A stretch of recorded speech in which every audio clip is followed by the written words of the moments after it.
Hello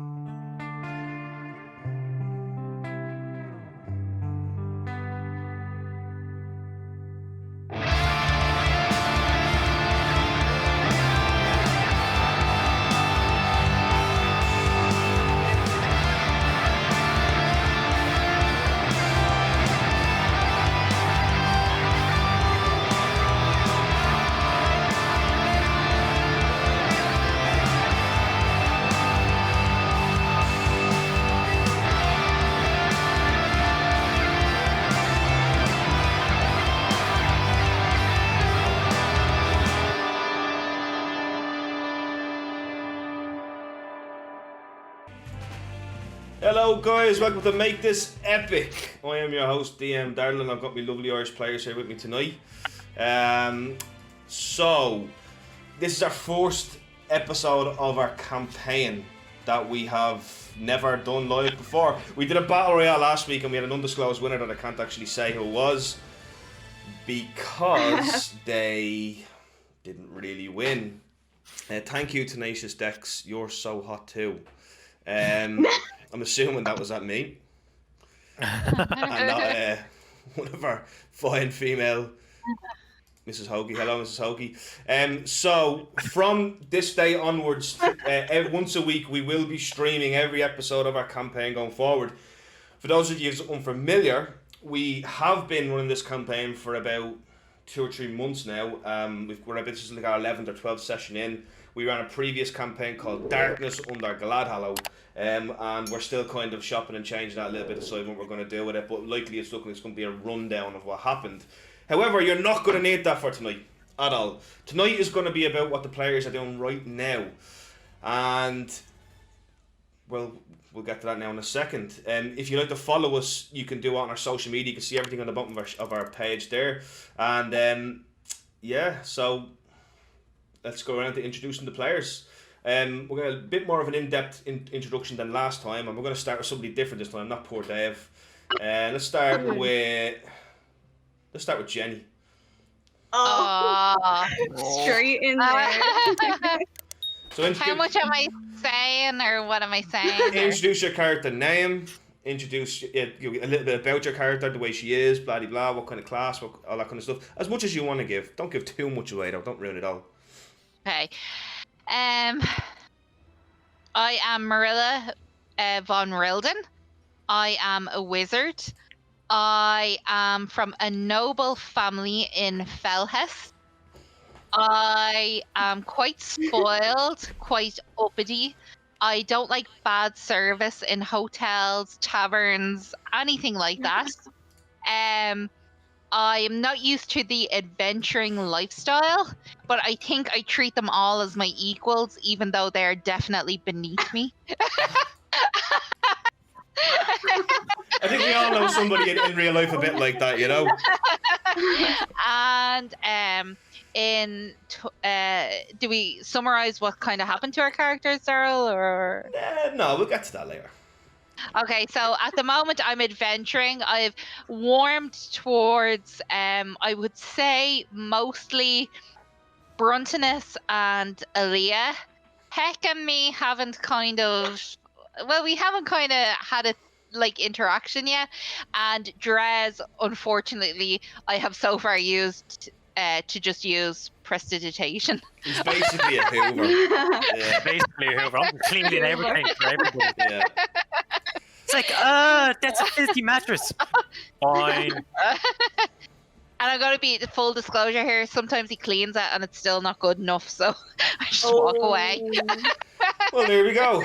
Glass right in the face. That's you know what? I think it's time for a bit of payback. Why not, Howie? I know it says Sean on the screen, but we call him Howie. Why don't you tell us a bit about Drez? Drez is upset right now. Finding out all he's good for is a Hoover. Drez is a warlock of the Fae, and he is now a bit of a rogue. Just one little bit of a rogue. Don't worry about that. He is from Tarleytown, up in the north, far north. Sadly, his village was all, as far as he knows, was murdered and killed by the Drow. And his patron sent him down to adventure in this area to fight. Supposedly, this is where I need to go to find out more about what happened. But that's all. That's at the moment. That's all I'm doing is adventure around, trying to find answers. And then I found this group of Misfits. I don't know. Misfits. Yeah, that's the best word for it. Misfits. I just want to say a big, huge, massive happy birthday to Marky, who's in our chat today. Mark. Happy birthday. We have No, all. we can't sing it. It's copyrighted. Oh, is it now? Yeah. Oh. Well, I will say that Marky has been a member of different roleplay groups with myself and Dave and Howie on several occasions. Very, very fun guy to do roleplay with, Marky. Happy birthday. Dave, why are you shaking your head? Daryl, can I just say, I actually tried to send Marky a happy birthday message there, but the Nightbot stopped me. So Yeah, it's because you're spamming emotes. So Marky, I can only give you one smile for your birthday. I'm sorry. Stop spamming the chat, Jen. Yeah, okay. Sorry, I'll tone back the smiles. Sorry. Yeah. Bring it in line with Marilla. Right, let's go to you I betray you, Marky. Let's go to you now. Owen, tell us a bit about Heck. My name is Owen. I am playing Hackeron Harlofson, or Heck as he prefers to be known. Heck is a level 4 fighter, level 1 barbarian, a choice I made for story reasons that I regretted last week. Heck is originally from North Woodenrook. It's an icy kind of wilderness in the north. But he is currently down here was currently down here working as a soldier of fortune, and he decided to strike out his own way, meeting up with this group of fucking weirdos known as the Billy's lads. It's canon now.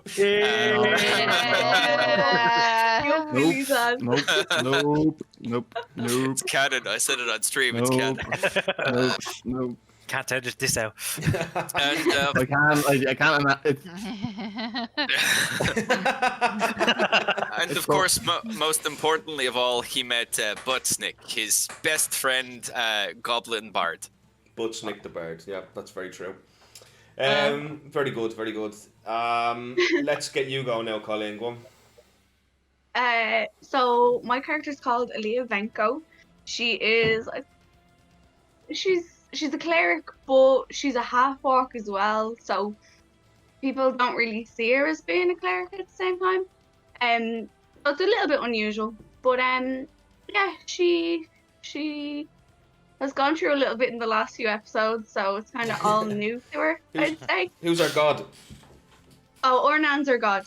Who's he? But he is like all about like when you pass over and like the death and like getting from when you die to where you're gonna go. He like protects everybody kind of going to where they're meant to go in Memento. Very good. So yeah, so that's kind of a little bit about her. She has this like ring on her finger, and it is. Yeah, I was wondering would they laugh.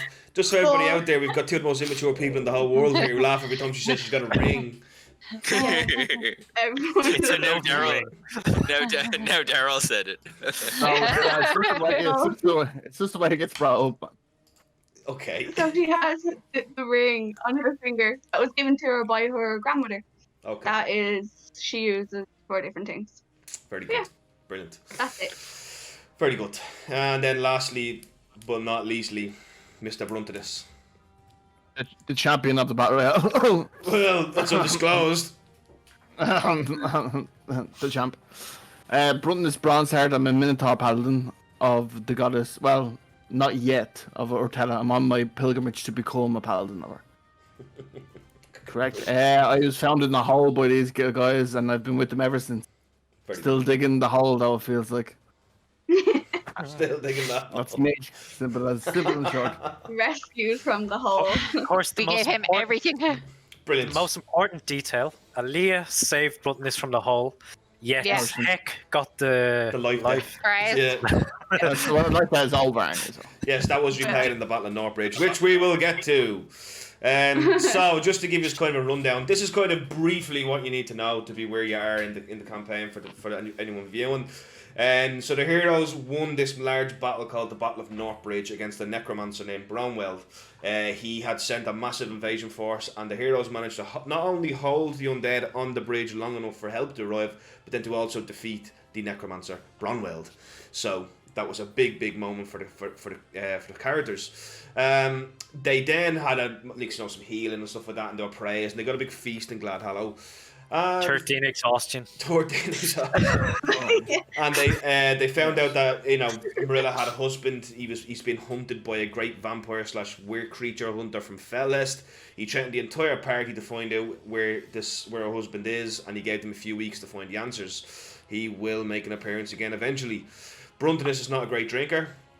Heck was called the Blood of Zarmanok. Zarmanok is being some kind of devil. Aaliyah and Bruntinus had a disagreement over a letter they received. This letter was a message from the Croyarch William Lester Louvel II. He asked them to come to Cerromith, where he would pay them 500 gold just to listen to the proposal. That's what I call a good deal. And along the way, they met a Sekre, and a Sekre is kind of like a priest of Colleen's character is a Sekre, and they met a High Sekre of the Council of Burial named Sebastian, who told the adventurers that they must report into him at the Temple of Ornan in 3 days in Cerromith to be interrogated by the Inquisition of Ornan. The adventure ended with everybody getting ready for bed in a tavern called the Fishery in the small town of Bridgeside, and it ended with a bang on the door, and that's where we will begin our adventure. So to set the scene, the 5 of you are standing in the room, probably arguing over something or another, when the bang on the door happens, and everybody goes quiet. It's kind of late. It's about 8 o'clock in the evening. So who's going to answer the door? Well, first off, for some reason, I look at Bruntinus and I have a feeling of jealousy or hatred. I don't know why. Just something's happened that just makes me I just look down at my arms and notice how big my arms are. I'm just like, oh, I look at the door with these huge arms. Door is that way. So I go over and I'll attempt to open the door. Okay, so you go over to the door and you open it, and there is a man standing there. A man with a big long beard. He's a human, but he's got a big long beard, and he's got a little scroll in his hand, and he looks at you and he kind of bows and hands it to you. I take it. And he goes, what is your name? He makes the symbol of Ornan, and he simply just walks off. That was weird. Run to this. Wait, is he still there? No, I open it and I read it. He's walking off kind of down the hallway. He's Ilya, he's a Secreant. What's your name? He just turns back and he smiles and he goes, "Name's not important, milady. I've been sent by Sebastian to deliver a message." Okay. I kind of nudge Aaliyah and I go, "Oh, Sebastian." I read I'll the step note. away from her.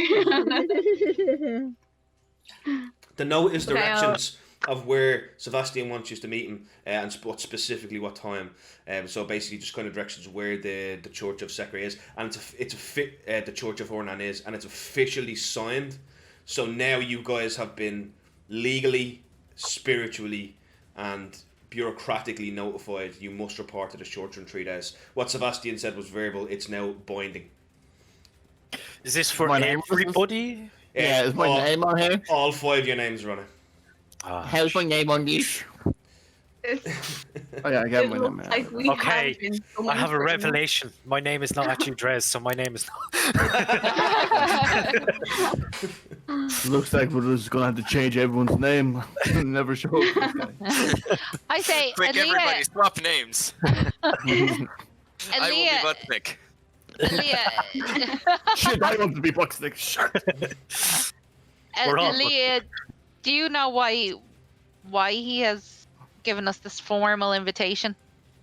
Yeah, he spoke about it when we were just at the bridge when he was doing all his blessings. They want to kind of talk to us about what happened. I don't know much about like the ins and outs of it, but we do definitely have to meet with them. Like, they will want to know exactly what happened and how it came about. But do we actually have to show up though? Yes. That's what I definitely. mean. This looks extremely formal for a conversation. Is that all we're going for? Maybe we Yes, can it's just. a conversation, but there's probably going to be other people around who are high up like Sebastian. Like there's When probably you going to be say- people. Oh, sorry to interrupt you, but when you say conversation, do you mean civilized, friendly conversation, or conversation, as in someone will be standing there with torturing tools and fire, No. and that they will be looking at all of us and regarding our sensitive areas? Well, I hope it won't lead to that, but I don't What do you think so. I think they're very stern, and Marilla, I don't think Sebastian or anybody else will appreciate those little comments that you've been saying about He him. married though. No. I don't see no ring on that finger. No, well, that's the thing Can you he- do. Oh yeah. Or Aaliyah, and I actually genuinely am curious. Can you marry, or are you? Yes, you can marry. Yes. But if Yeah. if you ever become a high secretary in the Council of Burial, you have to forgo all romantic relationships. You basically I still don't understand. Oh, well, we have 3 days anyway to go. No. Yeah, like we can go get this one out of the way, but Marilla, we still have. No, it's Your weird. I whole just want to get go. this out of the way, kind of thing. Well, we I kind of all. want to leave it last minute, kind of. Maybe we do it on Well, wait. the other day. We've 3 days. Doesn't he have a day or a time on there? So today is the. Let me just get the old calendar up that I custom created for myself. Give me 1 second there. God. Oh, shameless plug. Shameless plug on myself. So today is the 25th of Argoda, and that is dated for the 28th of Argoda at 11 o'clock in the morning. Okay. Daryl, that? Marilla takes out Can her I- little book and she starts to flick through it, and she's heard what Aaliyah said about what I've to look for and who I'm looking for. So I look through it, and I want to know, can you tell me when the next full moon is? Would Marilla know? The next full moon, No. Oh! well, Brought the swords into a weapon. yeah. So Where it's- Minotaur? Actually, funny enough, if it's the 25th today, there's a full moon every 28 days. It is. Yeah. For 3 days. So I turn to Aaliyah and I go, Aaliyah, it will be tight, but I do not want to get you in trouble with your church. Thank you. We can still do everything that we're supposed to do, but there might be 1 or 2 people that know about who's going to be hunting us now. After everything, what was his name? Not Curtis, but Curtis. Kurt Daniel. or Kurt or Simon. Kurt or Simon. Curter, yes. Yes, Kurt Angle. Yes, the great question. I look at Aaliyah and I say, Daniel. Aaliyah, I understand this is your church and you trust them, but please, I would ask you to use that name lightly when you speak to them. If you mention him, they know you will. He is looking for something that To do with us. I just don't know. How would your church approach something like Dimitri? What would their view be? Probably the same Would as Calvin. they hate it, Daryl? Would they not really? They Weird. wouldn't like it, would they? So, am I right in saying Miller has divulged? Yeah, she did. She told them what Dimitri is, didn't she? I told Aaliyah, and I'm saying if Aaliyah mentions the bounty hunter's name, how would they react? What would they react with that? Like, so I'm saying use his name discreet. Well, so he did mention that he's worked with the church in the past, yeah, because he hunts vampires, and the Church of Ornan also hunts vampires. You know that the church officially ended their relationship with Vanuel or Curtis Simon because of how extreme his methods were. Hey, so they wouldn't really like him. They wouldn't like him now. The only way they would ever have any interest in working with him again, they wouldn't want you associating with him, if you get me, because it would be a relationship to the church and somebody like him. But they're not like out to get him or anything like that. They just discontinued their relationship with him. They felt his methods were too extreme. Okay. Master to extreme. Yeah, there was a story. Do you know what? Roll me a history check there. The two of us Two. or me? No, just you, Aaliyah. See if you can remember why. Please, lad. Oh yeah, Yeah. 21. Kurtar Zyman Oh, was once hunting a vampire in Mavaria, and he burned and destroyed the entire town because he just to make sure he got the vampire. So he killed, Right. he massacred a small village of 50 people because the vampire was hiding amongst them. So he got them all. Right. Yeah, he got them. He killed So he's every pretty single one of them. ruthless, in other words. Yeah, he would rather kill 100 people than let one vampire escape. He's just that kind of man. Right. So so. Aaliyah's pretty kind of afraid of what's going to happen then, I suppose. To So Aaliyah- kind of do it. Aaliyah, do you think we can tell your church, mention his name? I don't know. The See, church might tell Aaliyah to back away from Marilla and discontinue a relationship Yeah, with her. to leave. Yeah. I think maybe it's best if we don't talk about it and we don't say what we're doing there. For now. I If kind they of do ask us, we don't say why we're there, we're helping you. Because it might cause a little bit of a problem. But I think we just go, we do what we're meant to do, we talk about what happened, what led up to the bridge, and then that's it. Done with nothing else. Just so they can start their investigation or whatever what they do. I put my hand on Aaliyah's shoulder and I say, Aaliyah, I will not cause any problems for you if you don't cause any problems for me. And I don't say that threateningly, if that sounded threateningly. I actually just mean it as a mark of respect. Like, you know, a mutual, like, if you don't say anything, I'll Yeah. kind of have your back kind of thing. Okay. Yeah. Oh, ladies and gentlemen, what's on the to-do list? Are we going to talk to this letter person? I don't know. Sebastian. And then go talk to... Dave, No, I was thinking of having your people down first. just to let you know, Brunton would understand that is an official holy summons. He will have to answer that. An unanswered official holy summons can affect your oath. You may not be able to take your oath if there's no standard. There's a time and place for it, though. There is, yeah. He's given you a time and place for it, yeah. Yeah, exactly. So I'm just saying we should do our other business before we go to this. Well, how far away is... 2-day travel to Cerromith. So it will well, have to be on the day that we get Yeah. there. No, it'd be the following day. Be next day, yeah. So we have a day to do whatever we Forgot need. we're stood in a little town. My bad. Okay. Playing Fred McCarthy.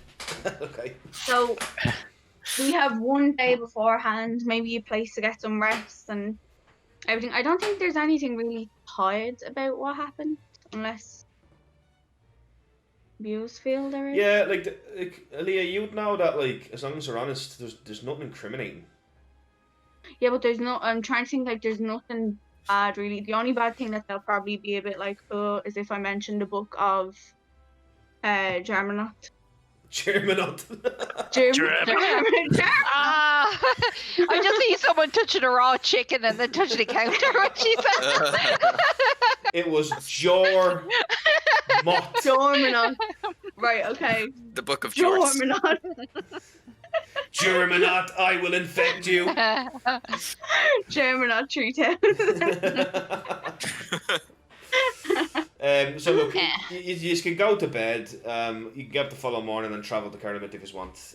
There's not a lot here in Bridgeside for adventures like yours. I suggested the group before we go sleep. I say I know there is a day's journey, but as you can imagine, my finding Dimitri is quite precious to me.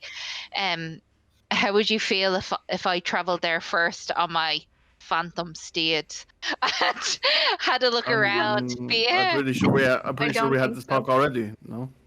Yeah, did we not decide all to go together? Because it's better to Yeah. stay together. I know, but I just kind of feel apprehensive about waiting. Well, Marilla, if you have your phantom steed, and Bruntonus, if you have your magic dog, I have a... Not Butznik has Oh, my pooch. shit. Yeah. Because I was going to get one or suggest. two horses. They're still not as fast as. Actually, wait. Didn't we find out that her horse would not get her there any faster than a normal horse? It only lasts an hour, and she only cast it twice. So it would. Yeah, but kind of like a like supersonic speed. It could travel 1 hex in 2 hours. But then she will be And then we only she buy will be one. walking then after that. Okay, then I'll stay. No, Sorry, I actually forgot that. If you took your steed, you would move 1 entire hex, and then you'd have 1 more hex to travel. So you'd be 1 day ahead of everybody. So if it takes 2 days to get there, you would probably reach Cerromith tomorrow night. Oh. But you'd be tired. Yeah, but if I encountered, actually, do you know what? I think about it, and then I think if I encounter Man, the bounty hunter, I'm probably not going to survive that alone. So I'll stay with the group. Probably not. Yeah. Excuse me, Howie? Did you just cough? Right, Marilla goes alone, kills them all.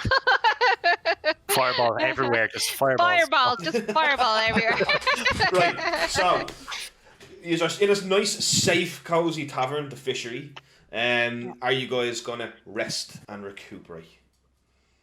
I just had I have a question. I don't know if it will work though. Yeah, I'm just gonna rest here. If I go up to Gruntinus before he goes asleep though, Yeah. and I don't know if it will work with sending, right? Mhm. You know the way that I saw his mother or whatever in that little. No, that would because No, it won't work. you're not familiar with her. Right. Okay. You'd have to be like familiar with them. Like you'd have to have met her in real life. Like, that wasn't what you saw there. Might not be real. You know, and Bruntonus won't Okay. remember. Well, then I'm not. Baba Bruntinus. Baba Bruntonus, yeah. Baba Bruntinus. Yeah, baby. I head to the sleeping quarters, and how do they look? No, we went through this last week. 2 weeks I've ago. cleaned your bed already. Drez prestidigitation to the entire room. He's like a Hoover. That's exactly where I was going. You can't make him do it twice. I'm telling you, I can't remember. It was a week ago. Okay, so Marilla looks at the I bed. think I might get rid of that spell the next time I level up. How will Marilla cope? If Yeah, you're clean your own shit. And just funny, If she could have Drez- taken it herself last level and she didn't. really, Darryl, Jesus. that's actually DM. What's the word? Like, don't be telling them that, right? Is there I look anything at that looks broken though to help you? Is there anything like does the bed looks broken? smashed? Everything I is have pretty. mending. It's pretty standard. Everything's Okay. fine. Nothing's broken. Everything's up to date. Like, you know, the wood is okay. not rotten. The sheets are not like horrible. It's the room's acceptable for somebody who's not Marilla. Okay. Right. I have to say, That's I fine. look at the bed and I kind of, even though Drez has done prestidigitation, I kind of dust it off with my hand and go, "Thank you, Drez," and I go sleep. Okay. Just a servant to her, aren't I? No, you're not. I specifically said you weren't a servant. Okay, Drez. Drez summons his sword and looks over Marilla while she sleeps.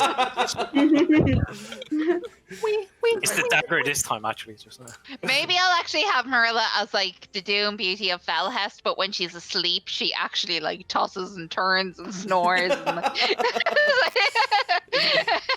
If you like a want. demon. No, man. it's the complete opposite of Hex. She actually talks in a deep, dark voice. Yeah. You're all dreading sleep beside Heck tonight after all the stuff you've seen him doing asleep. And after I told them all this stuff about my backstory, about how I'm basically the descendant of fallen angel. Possibly. Possibly. So, this Drez, be you want one to of the spoon? nine- Do you want to go head to foot, or you want to be big or little? Yeah, I've gotten used to sleeping head to foot with you. There's 5 individual beds. Oh, okay. Yeah. I chop one bed in half. We got No, one of there's those only beds 4. brought in for you. Bruntonus wants to Yeah. be big spoon. Right. So look, he's all drift off asleep, and you know you have a nice hour rest after that long travel from the hero's help in. You were interrupted in your sleep, Mr. Who's it going to be? Mr. Drez. Oh. As you have a horrible, well, not really a horrible dream. You stand in a wintry forest, completely alone. The trees of your homeland are all around you, powdered with clear white snow. The familiar cold reminds you of something, some great sadness that almost overwhelms you. But you cannot pinpoint in your thoughts what this sadness is. You gaze into the peaceful, calm forest, and a tiny blue, non-threatening light or orb approaches you and manifests itself by growing into the shape of a woman, of Lady Isla. She stands in front of you and smiles. Come to me, my dear Drez. It has been long. And she extends her arms out for a hug. Do you go to her? I go in for a hug and say, Lady Isla, it's been too long. She grasps you with a maternal kind of love, one that a mother would feel for her child. You feel coldness embrace you, the same coldness that you felt in those desperate moments you climbed that hill of snow to escape the fate of your kin. And you feel an energy enter you as you become more nimble and dexterous. She smiles down at you and you wake up. It's about 4 o'clock in the morning in complete black. Well, you've got devil sight so you can see everything. But and you wake up sweating and you're completely okay. But you did have that intense dream. I smile to myself. I was like, and then I hide for some reason. It's like, I feel like I can hide really well. So, are you going to go back to sleep or are you going to... Yeah, I'm going to... Cool. There's not much I need to do. So just go back to sleep. You guys all drift off, and I'm going to say that... I'm going to roll these 5 dice here, right? First one is for Mrs. Colleen, this one's for Jenny, this one's for Drez, this one's for Owen, and this one's for Dave. And Drez, you actually wake up first. Yeah. Just having a restless night's sleep tonight. I'm just going to speed up. You all kind of just, you all just wake up together, right? You're going to say it that way, right? Because I mean, obviously, the next thing you're going to do is you're going to, start destroying the place and cast a fireball on the rest, and you're going to go downstairs and get some breakfast, aren't you? So you guys wake up and you get yourself ready and you head down into the fishery, and it's business as usual. You guys grab some breakfast. Marilla, you're obviously not happy with what you get as usual. And I don't grab my breakfast. I sit down at a table and I cast my unseen servant to go and get breakfast for me. Yeah. Use a spell slot. I will. Marilla will. So she should get inspiration for that. Yeah, thank you. Oh, don't ever do that Oh, again. Divine Smite. Don't ever do that again. Divine Smite, the unseen servant. Right, so you guys... I think I should lose inspiration if I didn't use my unseen servant for that. Or I'll lose a point. Marilla would not serve herself a grubby breakfast. But you didn't serve it. You sit at the table, and when I say grab breakfast, I mean you are served breakfast by the barman. Well, maybe he's not good enough. I still cast unseen servant. It's actually Bugsy.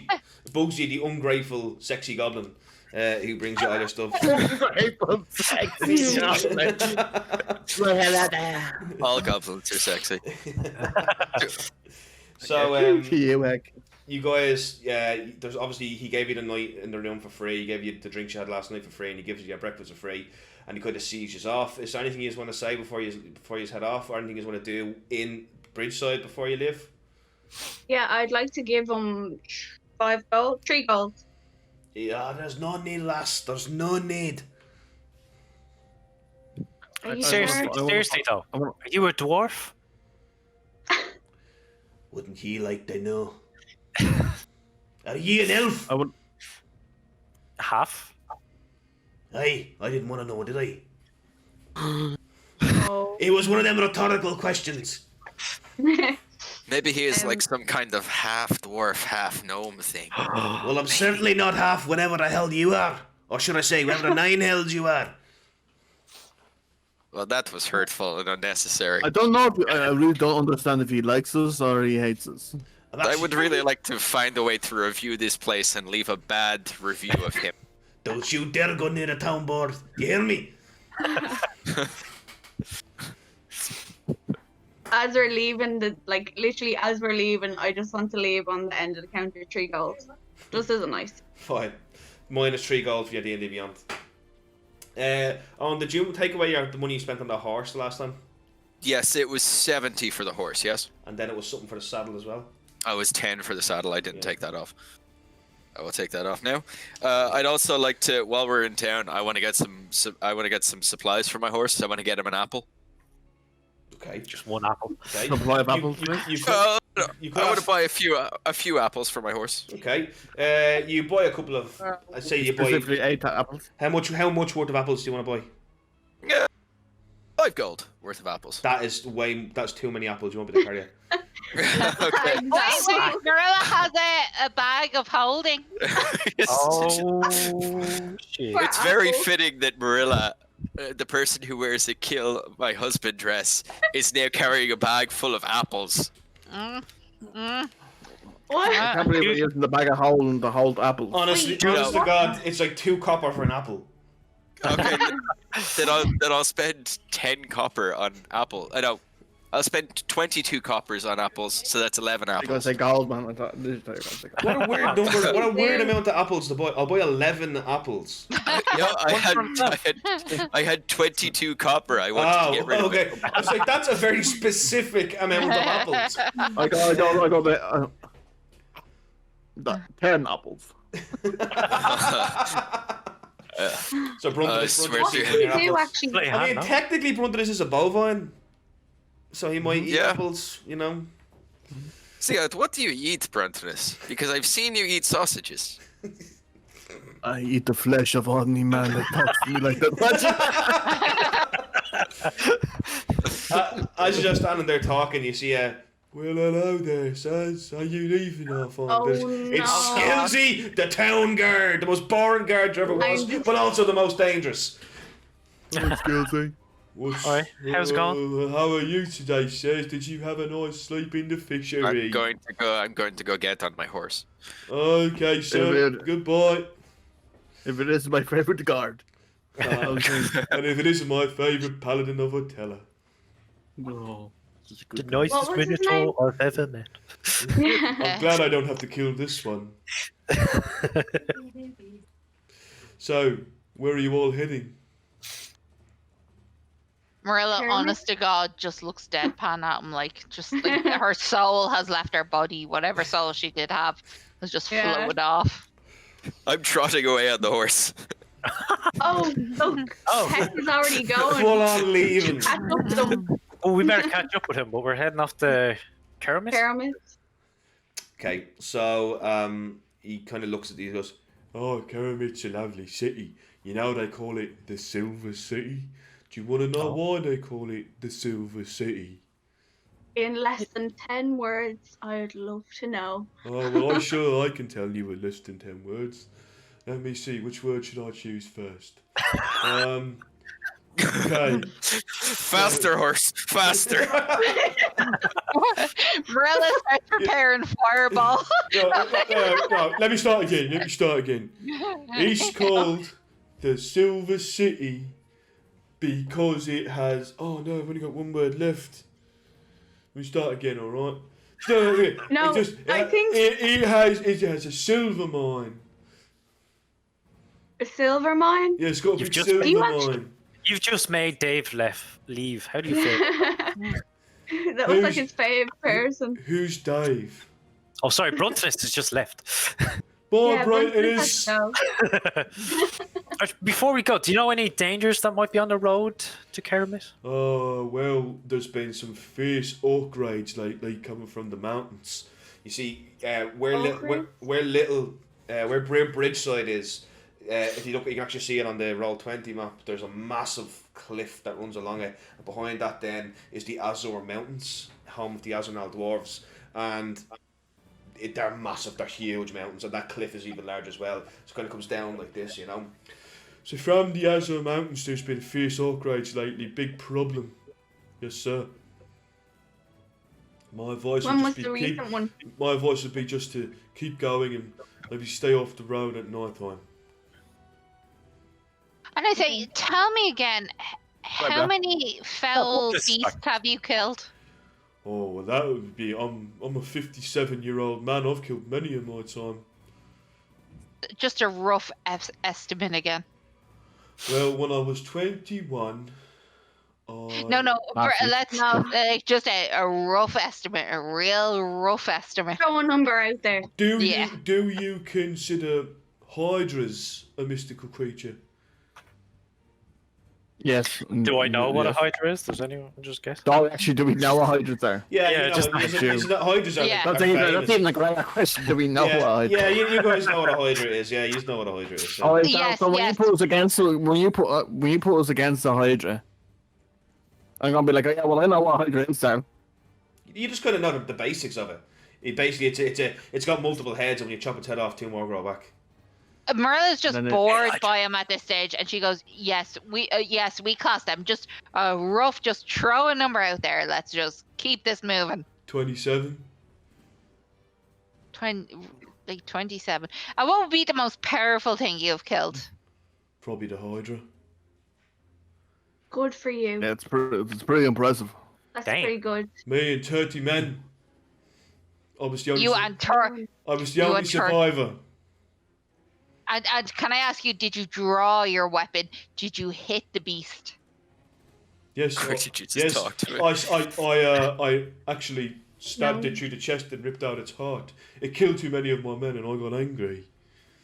Yes, I did. honest to God just look at Aaliyah and go, please explain this to me. Like, what is this? I'm just standing there being like, can we just try and move away? Thank you so much for your hospitality here in I this put lovely my hand town. out and I put my hand out and shake, and it's an honor to be in the presence of a great hero like yourself. Granted this, I have no doubt in my mind that some of you here, maybe you more than others, will aspire to my greatness one day. As he shakes your hand back. Baffles me, but Wow. thank you for the honor. And remember, if you ever He's look such a good guy. to play Dragon Chess, I'm the champion of the Andic Empire. I'll hold you to it. And is that true too? Like, you've actually played a Marilla, game of chess? I think Marilla. No, no. I- Wait. No, Aren't we meant to be heading somewhere? Yeah. Like, I Attacking just the old Marilla, Aaliyah. I think maybe I think maybe he has so Yeah, much to let's just tell. go. It's not the right time to do this now. I look to Aaliyah and I go, Yes, I'm yes, just yes, so Mara. fascinated by this man. Like, I am just like, We're really tight for time when we get to Cerromith. We've a lot to do. like a tiger. Tight like a tiger. Hey, just you go do your own thing. There's no issue with you. You're welcome to leave. I'm not holding you here. She's the one asking me all the questions. Yeah. Thank you so much. When we come back on our way back, we will sit down for the night and we will talk to you as much as possible. No problem. Goodbye. Thank you. Bye. As you're leaving, you just see Scalesy, come in for your dinner, and you look over and you see, and I mean, 3 beautiful women calling Scalesy over. It's 3 wives he had spoken about. Well, we'll see you later. I was walling off. I genuinely look at Aaliyah and go, like, do you believe, like, Aaliyah, like, I just wish that one day I would be like that man. Same here. Some people, they just haven't. Kenzie, you Careful, Howie. fucking Nicky's in the hero. chat. Oh, I forgot she's there. I just Kenzie, say, you fucking hero. Aaliyah, he acts like a noble, and yet he has no nobility. What is this? Something obviously went really badly wrong in this town, and that's what they see as being someone so great. I say, But he must have made a pact with some otherworldly creature. he owes his life to somebody. Right. Right. So you guys are gonna catch up a heck and move on, yes? Are we I walking? am half a mile away. Are we walking, or what are we doing? You're heading off. Like, are you? Or wait, I mean, are you gonna walk? What he's doing? He's looking to catch a ride. I'll actually do what the group's doing. I just have to pee. Did Yeah, you I'm get walking. like I'm on Craig Dave now. Right. Guessing I'm walking to. Yeah, So you- I don't have a horse, so. So you guys, I'm just gonna fast forward, right? There is an inn along the way, but I'm just gonna say you stop there. Everybody, just do me a favor. I'm -5 silver from their gold, just to pay for their accommodation there. We have to Mad pay for expensive. something. Ah. Yeah, Did we yeah. name drop who we were? How much? How much? Does anybody 5 want to, silver, you know what? You know what? Does anybody want to try and convince the person that you shouldn't have to pay? I feel as if And- Heck maybe should do that. Can I just say, what happens if you don't have 5 silver? Somebody Yeah. else will have to pay for you.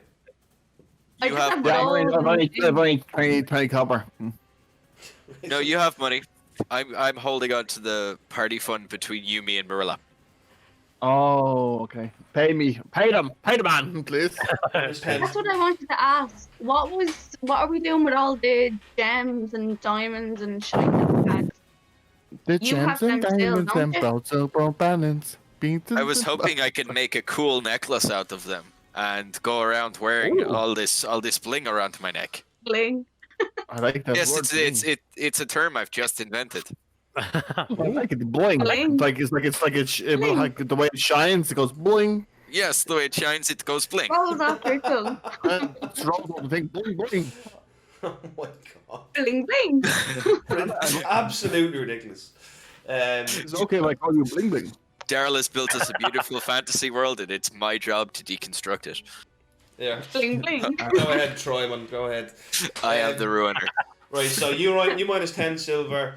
Drez, you -5. Colin 5. I don't have silver though. I just have gold and copper. Then you break a gold down. I think there's 10 silver and a gold, and you're just gonna break that down. Oh, that's strange. Oh, does it not do it for you? You have to do it yourself. It's possible. No. What the fuck is Electrum? An electrum is like it says on an electrum It is doesn't 5. exist. Yeah, I only use copper, silver, gold, and platinum. A -5. Right done. Cool. Right. Oh. So, you guys head on and you make your way to Cerromith. One thing before we leave the inn, do we hear any like rumors or anything swirling around while we're in there? Yeah, you would. You hear some rumors that there is. You hear some rumors about some orcs raiding the road from the mountains of Azor. They've become really bad of late. You hear the rumors that Fort Feldrop has fallen. Now you know that Fort Feldrop was where that necromancer you fought in the past, where he had gotten all those bodies from. So Fort Feldrop had been sacked by something, and then there was the invasion of Northbridge where you guys held it off. So pretty much, yeah, the rumors are circulating around. Do you know the orc Yeah. that have been taken over? Would I know any of the names because of like my grandfather? No. Absolutely not. You're so far from your homeland. You're like a southern half orc. There's like a whole wide range of like orcs down south, way down south. Yeah, this is like way north of where you're from. Okay. So, is there anything else you want to ask before I bring you to Cerromith? No. Oh, well, not me. Okay. So let's bring you guys to the Silver City of Cerromith. So, after several, was like 2 days of travelling along the road, you begin to notice a noticeable increase in trade and armed patrols and stuff like that as you get closer to the city. And after like a day and a half, you realise you must be quite close because the traffic has really picked up. Eventually, you see the Silver City of Cerromith. Started as a trade post many years ago, the city became rich in silver when it was discovered by the Morel family in the cliffs of Cerromith. Using this enormous wealth, they funded growth, and the trade stop eventually became a town and then a city. In the year 1021, Kestel Lester Louvel convinced the emperor of the Andic Empire to declare Cerromith and the lands around it an official croiarchy of the Yandic Empire. That's like an official county. So they basically consolidated all the lands with Cerromith as its capital, making it an actual territory to be governed separate to the Empire, but still part of the Empire, you know. And it also made the Nouvelle family nobles. As you walk along the well-cobbled road, on either side you see vast farmlands of Cerromith laid down to support the city. To your left you see a cliff of sorts, and atop it you see a large, beautiful building with a blue glass dome roof. The sun gleams off it, making it very difficult to look at. Eventually, the cobbled road leads you into the eastern eaves of the city, past carriage farms, and you find yourself right dead in the centre at the Silver Bridge, the centre of Cerromith. The bridge itself is made of gleaming white marble and towers over the river high enough to allow boats to travel under it. From the bridge, you see the beautiful roaring waterfalls known as the Falls of the First Flow, descending from the cliffs of Cerromith, a northern line of cliffs dotting what buildings are large enough to be seen dotted by what buildings are large enough to be seen on the cliff edge. The waterfall spills down with a silver spray, raising a cloud-like effect through the upper part of the river. All around you can be seen people of all kinds going about their daily business. Thousands of them just living their daily lives. To your right you see the towering Colosseum, known as the Ring of Champions. It is truly magnificent to behold, with its high walls taller than any building any of you except Marilla have ever seen before. Even still, Marilla, you find this building truly unique and breathtaking. Many people have travelled, many places you have travelled in life, but here nobody bats an eye at you. It's almost like they're just used to the different kind of myriad of people that arrive here. There's like all manners of different people, all different origins, and Cerromith draws all different kinds. Below the bridge, boats can be seen sailing under it, carrying cargo to all parts of the Yandic Empire and beyond, including Maverdia and Felhest in the north. The truly wonderful thing about Cerromith, though, is what you see of the people themselves. Everyone is clothed well. There are no beggars, and everyone looks happy and well fed. The place truly reeks of wealth. The Territorum, which is the local guard, walk along with high quality gear, smiling as they chat on their normal routine patrol. The sky too even seems happier here in Cerromith, for not a cloud can be seen on this truly beautiful day, and the light of the sun brings the immaculate white cobblestones of the pathways of which the city is famed for to life. They sparkle with little hints of silver and dazzle like a pathway of tiny stars. Life seems happy in Cerromith. Too happy. You are certainly not used to seeing people this way. Too much wealth in abundance. You cannot help but wonder, a city like this, with so much trade and wealth, must surely attract criminals, yet you can't actually spot any sign of criminality. No pickpockets, no dodgy looking people. So you stand here in one of the most beautiful cities in the Yandic Empire. What would you like to do? Daryl, sorry, before anyone says anything, would Marilla have that view? Yes, Marilla would view Cerromith. Well, it depends. Where Marilla's from, she's from the city of Felhest. Felhest is completely different. That's got black spires and rain clouds above it. It's a dark kind of gothic place. But would she notice the undertone of like crime and stuff? Because she probably There is no undertone of crime. That's the weird thing. Yeah, but would she find that weird? That's what I mean. Oh yeah, there's lots of thieves and stuff in that Felhest. Okay. It's a dark city. Yeah. Yeah. Okay. It would be weird. Yeah. Okay. At this moment in time, Dress has not noticed anything of that because he's freaking the fuck out, as this is the first time he's ever been in a giant city before.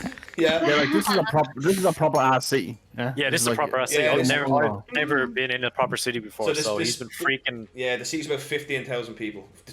12 to 15,000 people. Changes daily. Are you okay, Drez? You look a little bit shaken. What is this? This place is huge. What is this? Do you feel like a little bit boxed in here? Yeah. Yeah, it is. I don't really much like the city myself. There's huge buildings absolutely everywhere. Have you guys Quite been here nice, actually. before? Is Nice this and peaceful. is this the biggest city there is? No, but this scene is one of the most beautiful. There's bigger ones? I say Well, with a Yeah, slight bit like- of apprehension. There's a good few, yeah. And I say, But well, this there's is just on the far way. more. There's always a bigger fish. Oh, there are It's bigger obviously- there are bigger cities than Cerromith. Andhast is massive. Andhast has a population of about 30 to 40,000 people. That's the capital city of the Andic Empire. Still would be considered quite small in population compared to other worlds, but Mhm. in this world it's not as vastly populated. Hey, Drez, you will be Marilla. fine here. Yes, yes, Aaliyah. There's just something like I don't really know much about what you've spoken about Dimitri and all that as well, but I wouldn't mind if it's all right with you if I could find somewhere with maybe a few little books that I could look up maybe different things about werewolves, stuff like that maybe. My god, whatever you guys want to look up here in Kerry, this is a great spot to do Yeah. it. There is vast Everything. amounts of shops and stalls and markets. You can see it on the map there on the roll 20. There's just a huge different range of things you can do in the city. If you guys want to shop, you're in a great spot for it because this is a massive trading hub for the entire northern part of the Andic Empire. Shopping episode. Aaliyah, Where did we come in from, Daryl, first? Where did you guys come in from? You came in from the south, so Main road there? down here. You came Down there, down this yeah. way, yeah. Up through Carriage Farm, which is right here. And then you guys went up through Cobble East, and here you guys are. I've actually got you on the map marked. Oh, sorry, my bad. Okay, so we wouldn't really have a clue. Unless you want to go shopping for some things, but that's on the top of my list. I want to kind of figure out what we're going to actually be facing and if there's any sort of like cures or anybody who has been cured from certain things. Well, I wouldn't mind going to my temple hotel. I think I'd like to find a place for us to stay, preferably not in the city center, somewhere a bit on the outside, so Drez feels a bit more comfortable. Yeah, please. I'll go with you and do that. Okay. I kind of look to the ground and I look at Aaliyah and I say, Aaliyah, I appreciate your goodwill and I hope you do find something. But believe me, I have tried almost everything from books and from coin that could cure him, but nothing seems to work so far. But I appreciate your effort and I hope you do find something. I would like to go in the city and find a wizard. Maybe if there are some wizards here, see if they could teach me anything that I may not already know. You could visit the embassy of Magrotov. Magrotov is a massive city of wizards in the west, and they have embassies in all the major cities. That's just me throwing out what I want to do, so you can go through everyone or do whatever. I'll do one at a time. Actually. Yeah. So just start with yourself there, Jenny. You could go to the embassy of Magrotov. They'll only deal with you though if you register with them. You have to register as a magic user and prove you can use magic, and then what they do is they register you in their books. Then you could also just go to find a magic shop in the shop district. I'll go to the mage. I'll go to the city. You're heading to the embassy of Magrotov. Where does Aaliyah want to go? Well, there's three kind of main things that I want to do. I want to go to a library to see what they have about like werewolves and curing them and everything. And I want to go to somewhere that like tells stories and see about like folklore of what they have about like old tales of stuff like that. Probably a place you can do both. There's a thing called, I'll tell you what the name of it is now. I want to go to like, you know, like old people who like sit there and like talk about like old wives' tales and stuff like that. That's kind of. I will say that, see down here, this big thing here, that's the Vedek Percept, and that is like they're not a temple, so to speak, more like an order of knowledge seekers with that follow the god Ortella, who's the goddess of knowledge and magic and stuff like that. So if you go there, that's like a gargantuan library, and there's a Valdalcan order called the Vedek Percept that might help you. I'd like to. Yeah, so you're going to go to the Vedek Percept, and then sorry, go ahead. And the second thing that I want to do was kind of scope out around. I don't know if I'll do it with people, but I want to like scope around where we're meant to go. the next day. To where you're supposed to go. Oh, well, that's easy. Where you're supposed to go. Mhm. Are you talking to go to the Cryarch, or are you talking to go to the Temple of Ornan? No, not that. Well, where were we asked to go by Sebastian? Sebastian told you to go to the Temple of Ornan tomorrow at 11 o'clock. And the letter said the same thing? The letter said the same thing, yeah. Alright, okay. Well, then I'll just leave it. So you're going to go to the Verdek Percept, yeah? So you're heading down there, and then what is Heck going to do? He's going to go on the outskirts and find a tavern, is he? Yeah, like even a tavern, or like if he finds like some friendly farm folk who'd let them stay with them. No, there is actually a perfect spot called the Crossroad Taverns, which is right over here, number 23. Oh, perfect. Yeah. Yeah, and that is some taverns on the outskirts that a lot of adventurers and mercenaries would stay in. I'm guessing so. Drez and Heck are going to go get rooms there. Am I right? Yep. And Brunton is just going to the Temple of Vertella. I got. Okay. So let me just set this up on the old roll 20. So I'm going to put 1 second there as I just change over the layers. There we go. So we have Drez over here at the crossroads alongside Heck, and then we've got Marilla heading to the embassy of Magrotov. We've got Aaliyah heading to the Verdek Percept, and we've got Bruntinus heading to the Temple of Ortella, which I believe is here, but let me just double check. Oh, before we go to get the room in a tavern, are you okay with that, Marilla, or are you going to find your own accommodation here in the city? I look at Heck and I say, perhaps book one provisionally, but I'll see what wizards cross my path. Okay, but I'm taking it out of your share of the money. I'm not putting my own money on it. Okay. Oh, for God's sake, Heck! I said fine, it's fine. Right. So you guys head. He's all kind of say he's like, you're gonna be back in a minute, or whatever. And you all head off in your own directions. So all along through the cities, you see buildings of all different descriptions. Really nice looking buildings. You can see they were built by people with money, and people living there are like, although they're commoners working day-to-day jobs, some of them farmers or whatever, the city still has this very elegant splendour to it. And like I said, it's famed for its cobblestone ways, so it glistens in the sun, making it just one of the most beautiful places, most peaceful cities you've ever seen. As you just walk along, there are some things that catch your eyes. There are posters posted on the walls all over the place, and they all say they've got a big huge picture drawn on them of the Colosseum, and written underneath it is the proving of Kelsibor. Now, Owen, Heck, sorry, you would know. Anyway, to be honest with you, you would all know Kelsibor is the realm of Carnot. Carnot is the god of war, and Kelsibor is like the eternal halls of war. So the proving of Kelsibor is an event run by Carnot. However, this is slightly unusual because the worship of Carnot is somewhat not illegal, but it's very frowned upon by the other churches. Even though Carnot is a member of the Monestian Pantheon, remember what I told you before?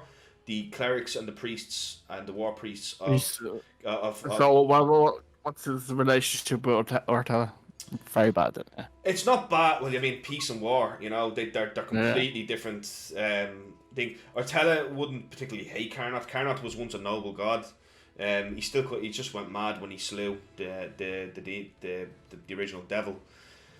However, you don't have to hate people of Carnot. It's up to you how you feel about it. But I will say the churches don't affiliate with the Church of Carnot anymore. And the Church of Carnot, there's no temples of Carnot in cities anyway because they didn't build temples. Yeah, but would I get involved in anything? You could if you wanted to. Yeah, I mean, you could enter that tournament if you want, and you could justify it. Be frowned upon, but like, would I be frowned upon? Well, would it be frowned upon a paladin of peace entering a tournament by the war god? You could win it just to basically say peace is the way. You could get to the end and you could prove that having a peaceful posterior in life is far better and far more better at protecting yourself. Something like that. You could think of a number of reasons, but your church wouldn't go mad at you for doing it. Do you know kind of way your church wouldn't disagree with you for doing it if you wanted to enter. It's with it. perfect, yeah. So the Privilege Calcibar, yeah, and then the entrance fee, the actual payment to enter the tournament is 500 gold per person to enter. But that's it. There's no. It says date TBA, TBD to be disclosed. So there is no date officially set yet. But there's obviously a buzz about it and stuff, you know. So what I'm gonna do is I'm gonna roll again to see how I do first, right? So Colin 1, Jenny 3, Owen 2, Heck 4, and Bruntinus 4. We'll roll these 2 again. Dave 4, and You can move me to last, Broski, if you want. I don't mind. No, you've actually won a soldier, you first, right? So you head to the Temple of Ortella, and it has been so long since you were in a Temple of Ortella. Even approaching it, you can feel your heart begin to beat with the excitement of actually just being there, you know. So you approach the steps leading up to the door, and upon the door you see a large white rose made of pearl and gold, surrounded in the international symbol of peace. As you creak open, sorry, do you want to go in? No, of course. Yeah, I thought you. As you creak open the. I'm like a child of Christmas at the moment. You're like Christmas, yeah, like, oh, a big rose. As you creak open the immaculate door, you peer into the long, dim, quiet temple. Light peers down from the stained glass as it runs along the walls. At the end, you see a massive 20-foot statue of Ortella. She holds in her left hand scales and in her right hand a handful of roses. She is beyond beautiful and simply perfect. A man sits in front of her in a white silken robe with his head pressed against the floor in the direction of the statue. This man is the Perils, the priest of Ortella, assigned to Cerromith. He's the High Perils. What would you like to do? I would like to go walk over to him. As you approach him, you begin to see that with his hood kind of down, you can see he's actually an elf. And without looking at you, he raises his head and he speaks in a soft tone. Ah, Bruntinus, finally you have arrived. I literally am nailed straight away the minute he says to me then. Brilliant. I don't say him. He kind of turns up and he turns to you with a gentle smile, and upon his soft and friendly face, you can just kind of see he just got this kind of relaxed, kind of really calm demeanour. His face is cleanly shaven and his eyes are a crystal blue. As he stands up, he picks up his staff. He's got this long kind of really decorative staff. It's got like a blue kind of core that kind of hums with a light blue energy, and wrapping up around it you can see the vines made entirely of gold. These vines wrap up around it until they reach the top, extending out like a circle like that with these kind of 3 kind of horns, and in the centre you see this massive blue orb with a lovely white rose inside it, and on the top of it you can see this point. And you realise that this is he's a High Perils, man. He's as high Perils as they come. He's got these long, beautiful white, pristine white robes, and they have these long, decorative kind of silver embedded, like kind of embroidery going along it. And you can see he's got this golden kind of belt with a red book, the words of Ortella down by his side, which only a Perils is allowed to carry, by the way, not a paladin. And then by his left end you can see he's got kind of this blue kind of water, which is obviously some kind of holy water, you know. As it goes down to his feet, you can see these beautiful adorned golden kind of shin guards with these attached to them, these golden sandals. And he smiles and he says, I am Perils Volmon. I welcome you, brother. May the lady bless this day. And he greets you with the symbol of the white rose. Yeah. Velima nel relempa. Velima nel rempa. Velima nel rempa. I just try to repeat him like a child. It means it's Elvish for ladies kiss ladies way. And he says, this is a strange blessing that you have come to me today, is it not? What do you mean, strange blessing? Well, it seems you have finally found your way to where you belong, brother. It seems the way. Seems the way. Would you? I've listened to the lady many. Oh, go on. I apologize. No, sorry. Go ahead. Go ahead. I will bow down to you, like, I feel like I've let down the lady in a way. Yes, we will come to that, Brontinus. Please, calm your heart and still the fury inside you, for we have much to discuss. Would you perhaps like some refreshments? Perhaps a bit of tea? Yes, tea would be delightful. Come, let us take this to my private quarters where we may discuss everything in private. And he heads off towards this stairway, heading up behind the massive statue, leads up into private rooms behind. And he brings you into this kind of little room, and you can see there's like a woman in there, a really like 98-year-old woman, and she's like, and he's like, Selma, if you perhaps would prepare for me and my friend here a bit of tea. She's like, of course, I say. As she walks over and she begins making his tea, and she brings some over, and he raises his little teacup to you, and he just kind of takes a sip. Life is always better with a bit of Tulsi tea, don't you agree? Of course. So, I know why you have come. It is to take your oath. Is that correct, brother? 100%.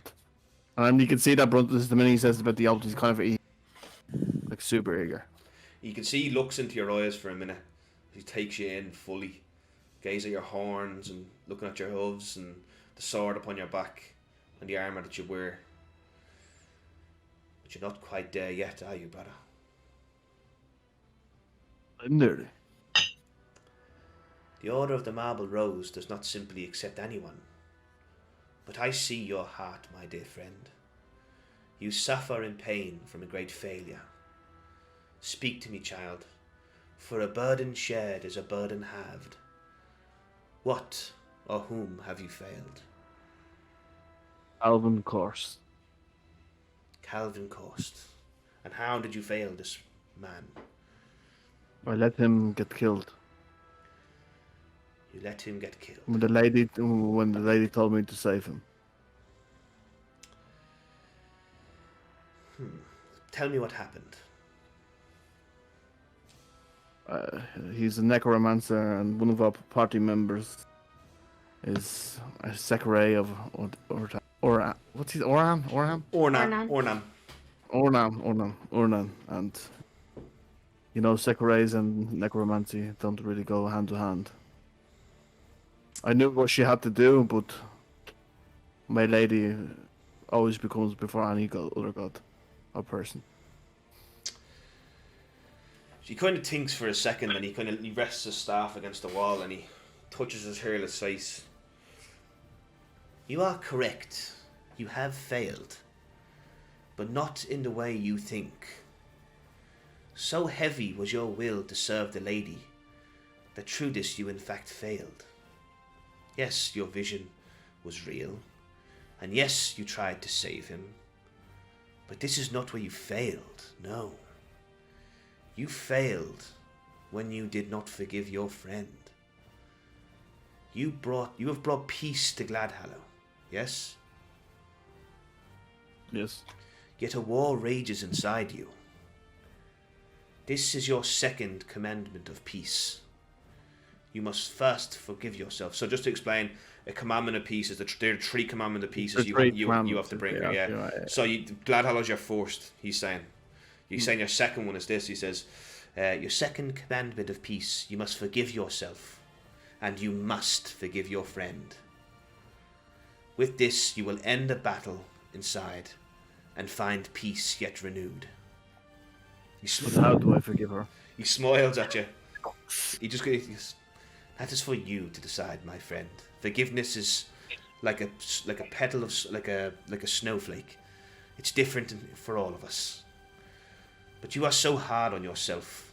The lady loves you, Brantinus.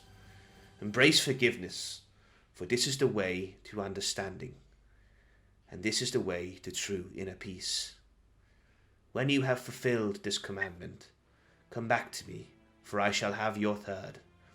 He smiles again, and he places a gentle hand upon your cheek. You are a shining example of the lady's love. Just simply allow yourself to be.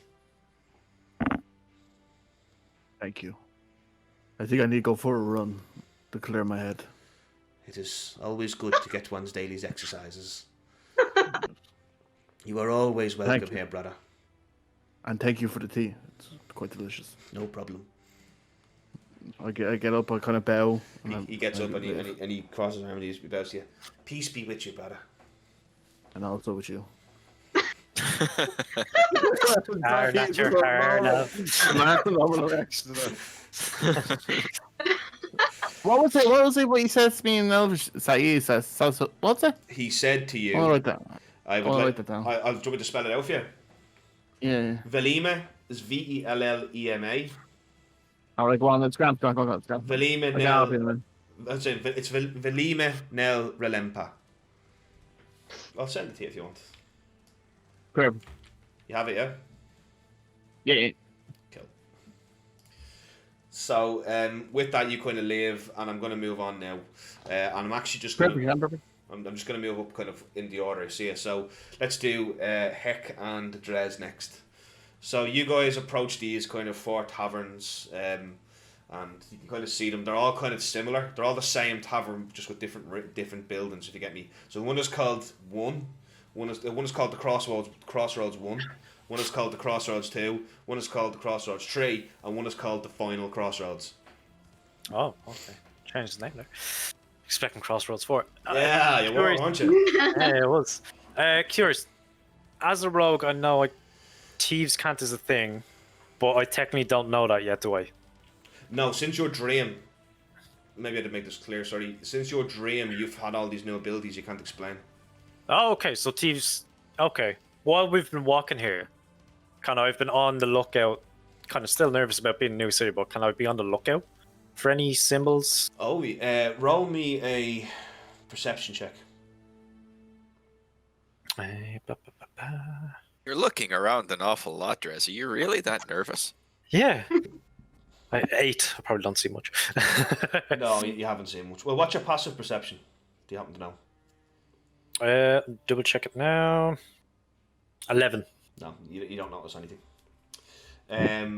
So he's asked you a question. You're looking around a lot. I'm just nervous. This is the first time in the city. Kind of taking it all in.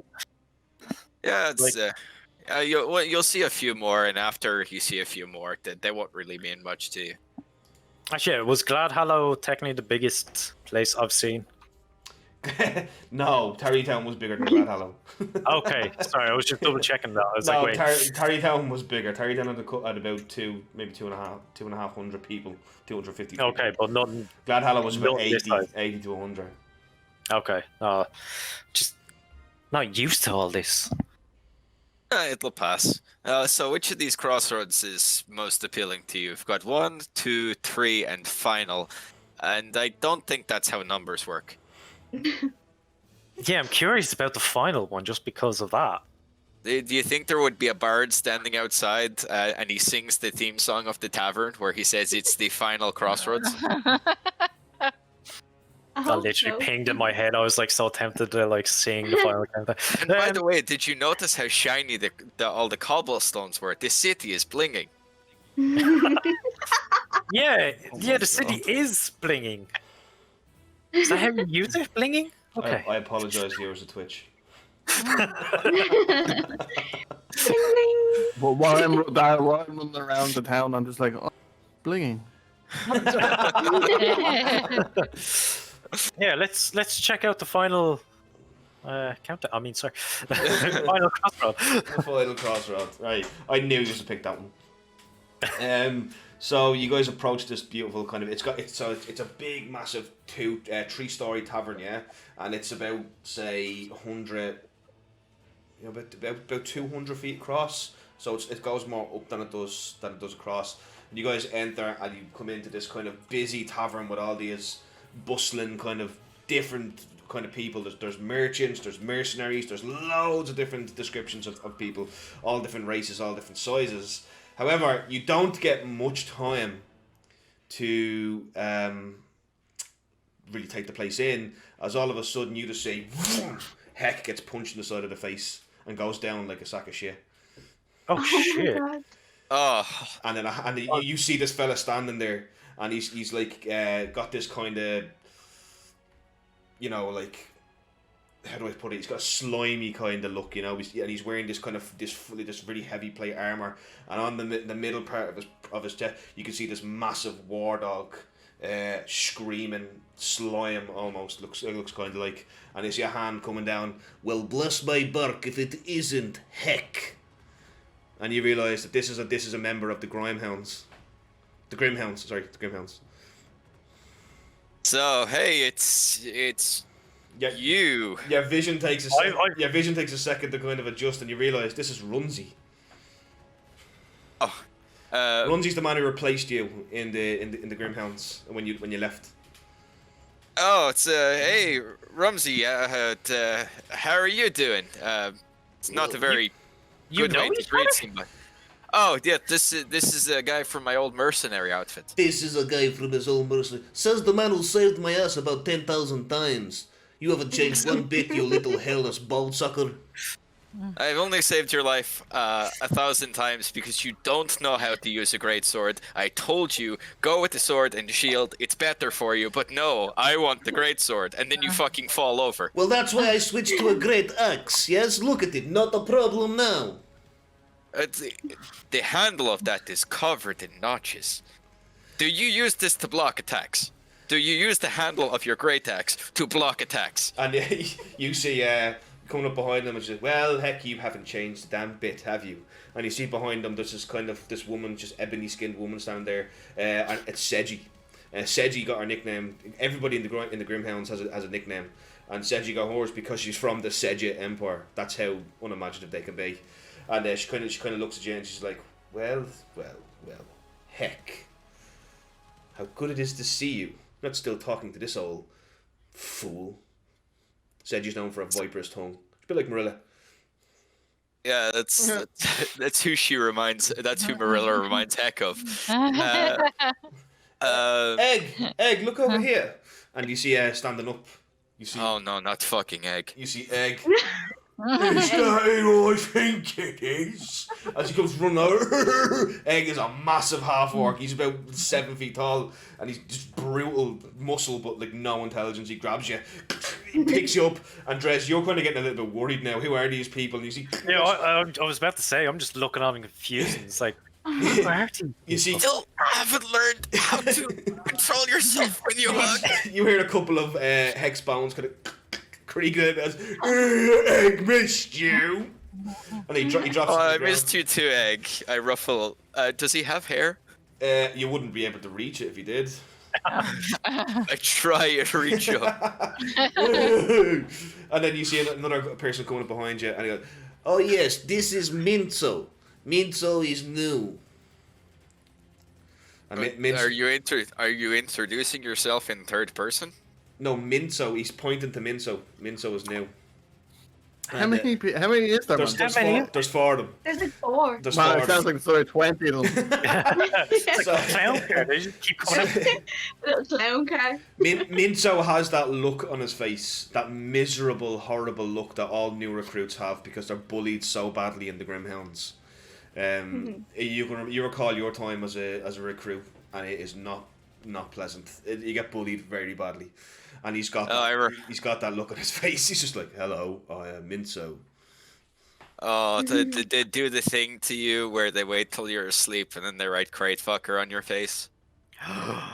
That's where you got it from? Don't spoil it, Heck. We haven't done it yet, you nincompoop. Oh, you can Oh write my so you can. God. Well, how many of you can write again? I know you, Egg. I know you can write extremely well, but I don't know about the.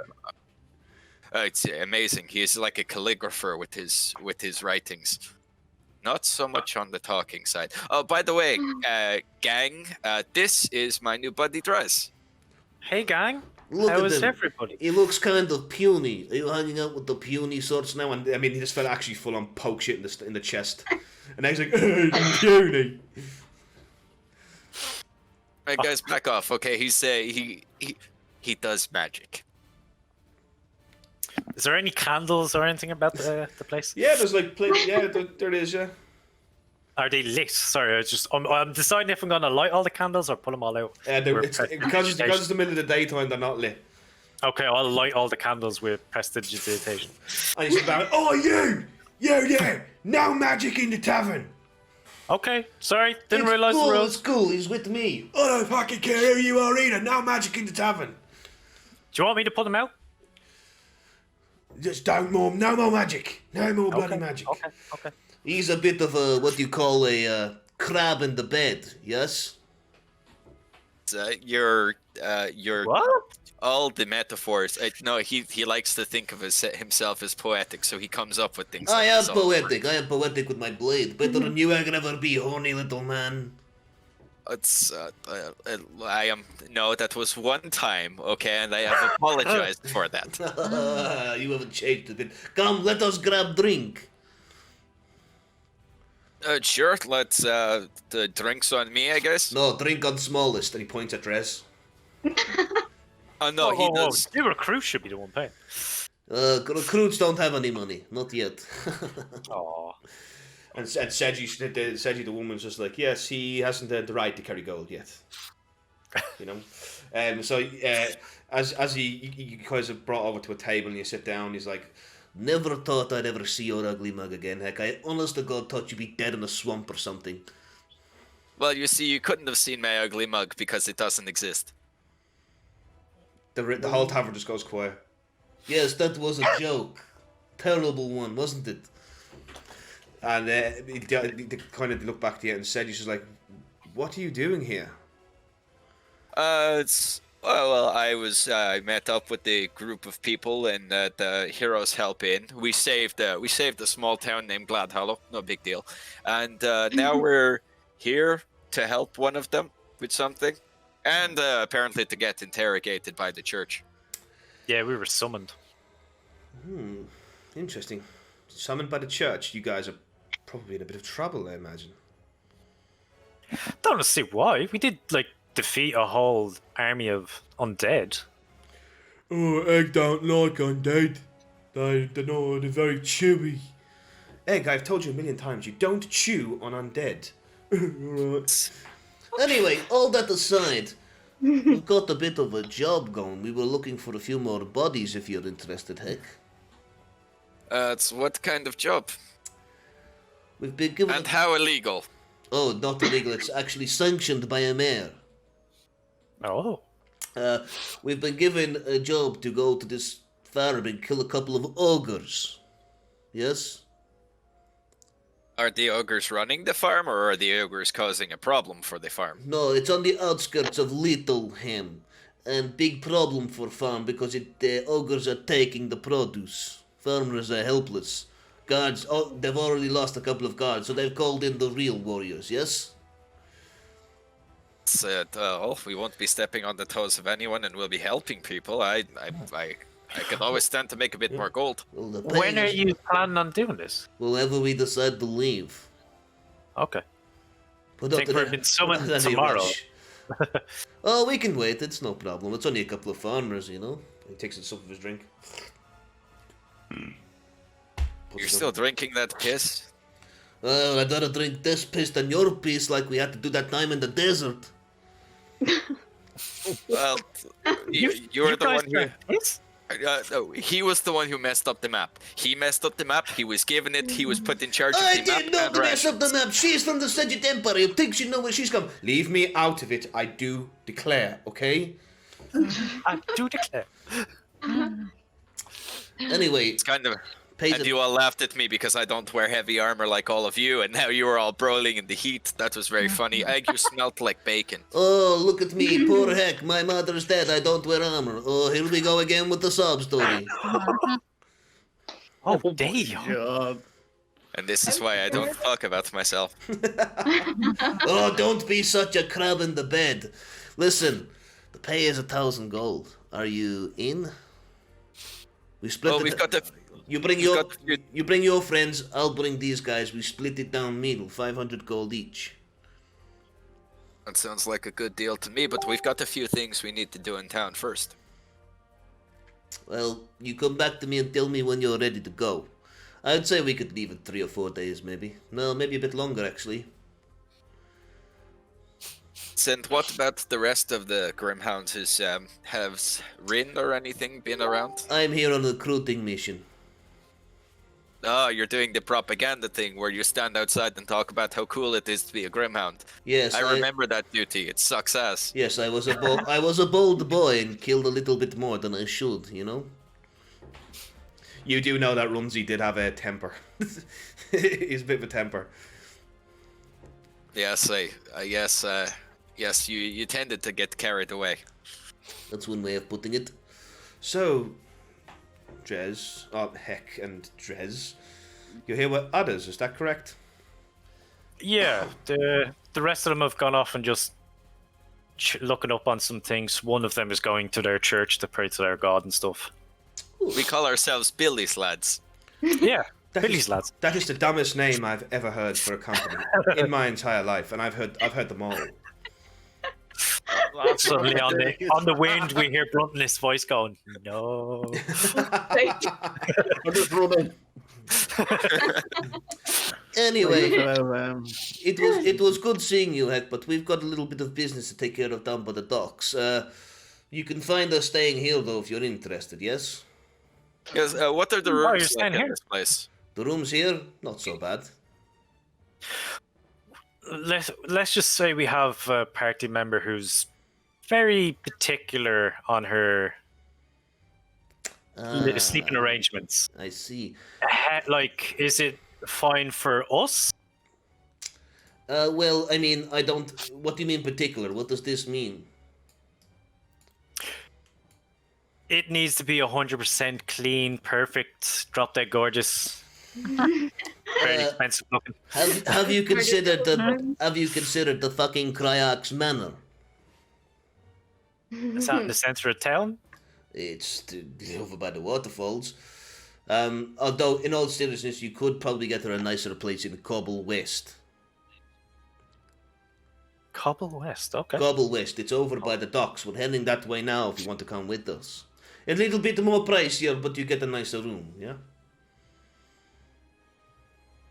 It's up to you, Dress, really. If you're more comfortable staying here, I'm sure everyone except Marilla will be happy to stay here. Wait, is the owner there? Excuse me.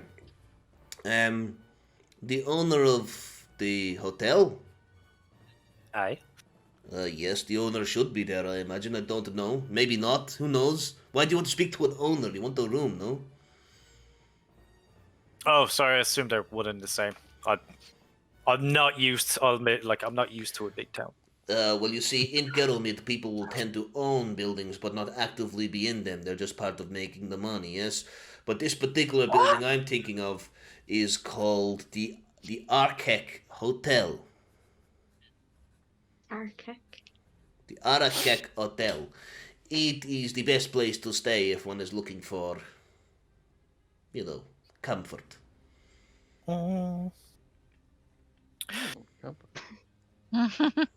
I'm unsure. We can check it out. like a sudden.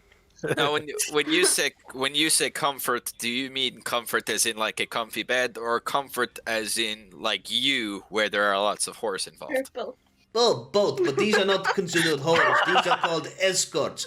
And listen to me, friend, there's no shame in it. Oh, there is no shame in it, but you take it to an excessive degree. If I remember correctly, when we found you, you were a whore, as you call it, in a brothel. Is this right? And he looks directly at Therese to see what Therese does.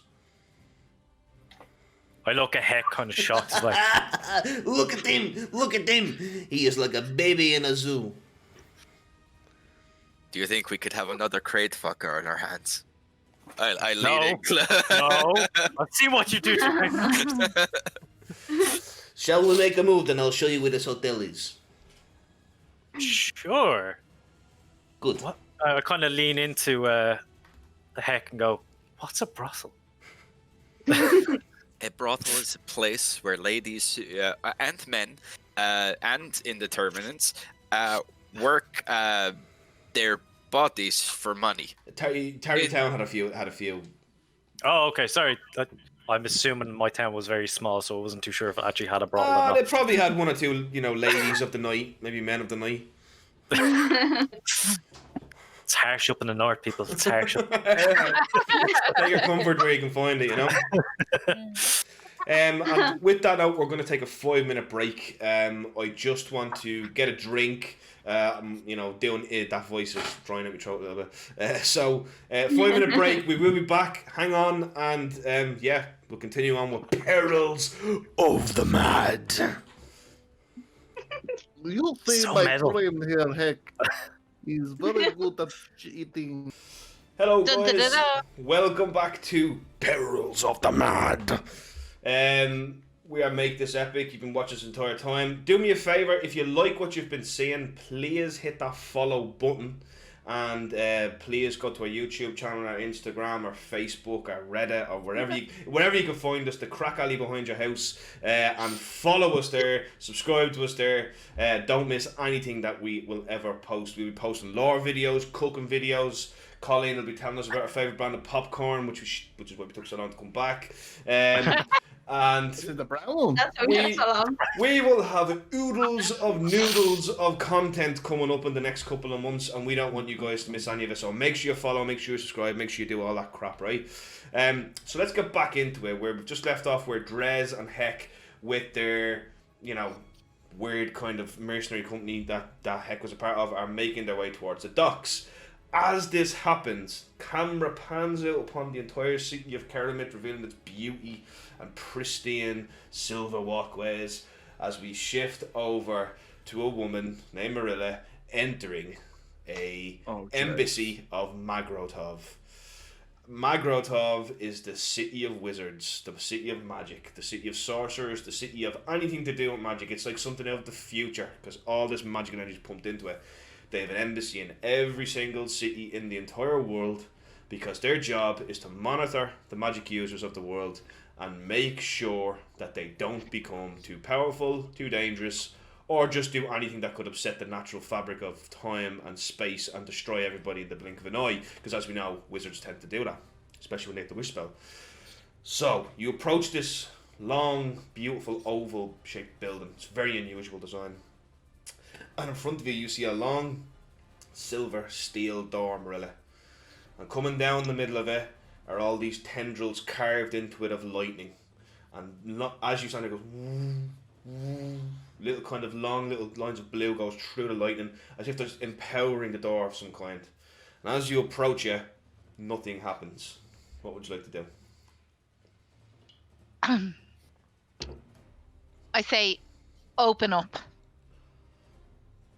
Nothing happens. Okay, that's fair enough. There's lightning on it, so I cast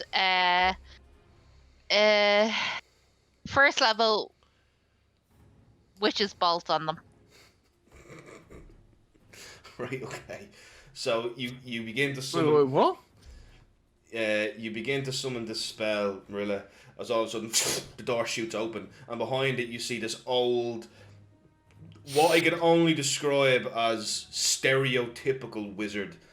He's got a long brown kind of wooden staff and a long grey pointed hat and a long grey beard, and he's got these long kind of blue robes that have all these moons and stars going down them. Hey, are you bloody insane? Don't be casting magic on a magic defense door. It'll backfire on you and turn your bones to ash. I say, beg your pardon. I say, I came to these doors. I said, open. They did not open. Lightning bolts were flashing, Did and you care to touch the door? Well, I didn't know that was an option. The Perhaps lightning bolt. even with a gentler form of magic? Well, perhaps you should change it from lightning bolts to hands, to fingertips, to something that would suggest I touch the door. It's not my fault one of my powerful spells is lightning bolt. But powerful spells on a door? Surely... what is your business, Celestian? I seek to learn magic here.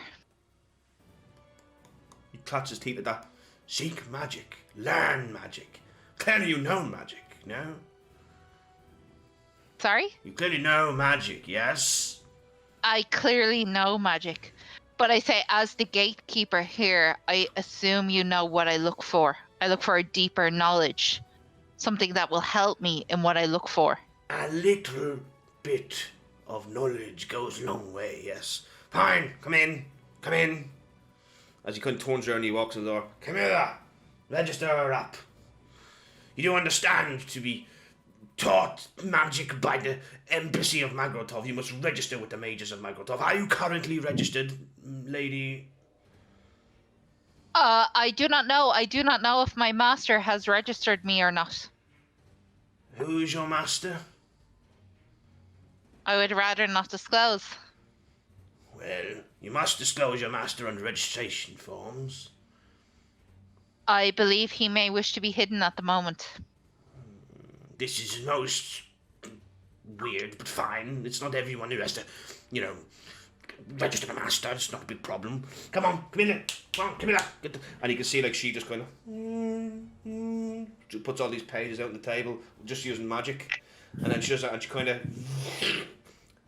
and quills just evaporate into the air, and they come down and they start writing. So, name? Marilla von Rilden. Marilla von Rilden. Occupation? Noble. That's not an occupation. Are you an intelligent sort or a magic-blooded sort? Intelligent? Okay, so you're a wizard. Yes. Yeah, no, right, wizard down. Yes, but leave the intelligent mark out of it.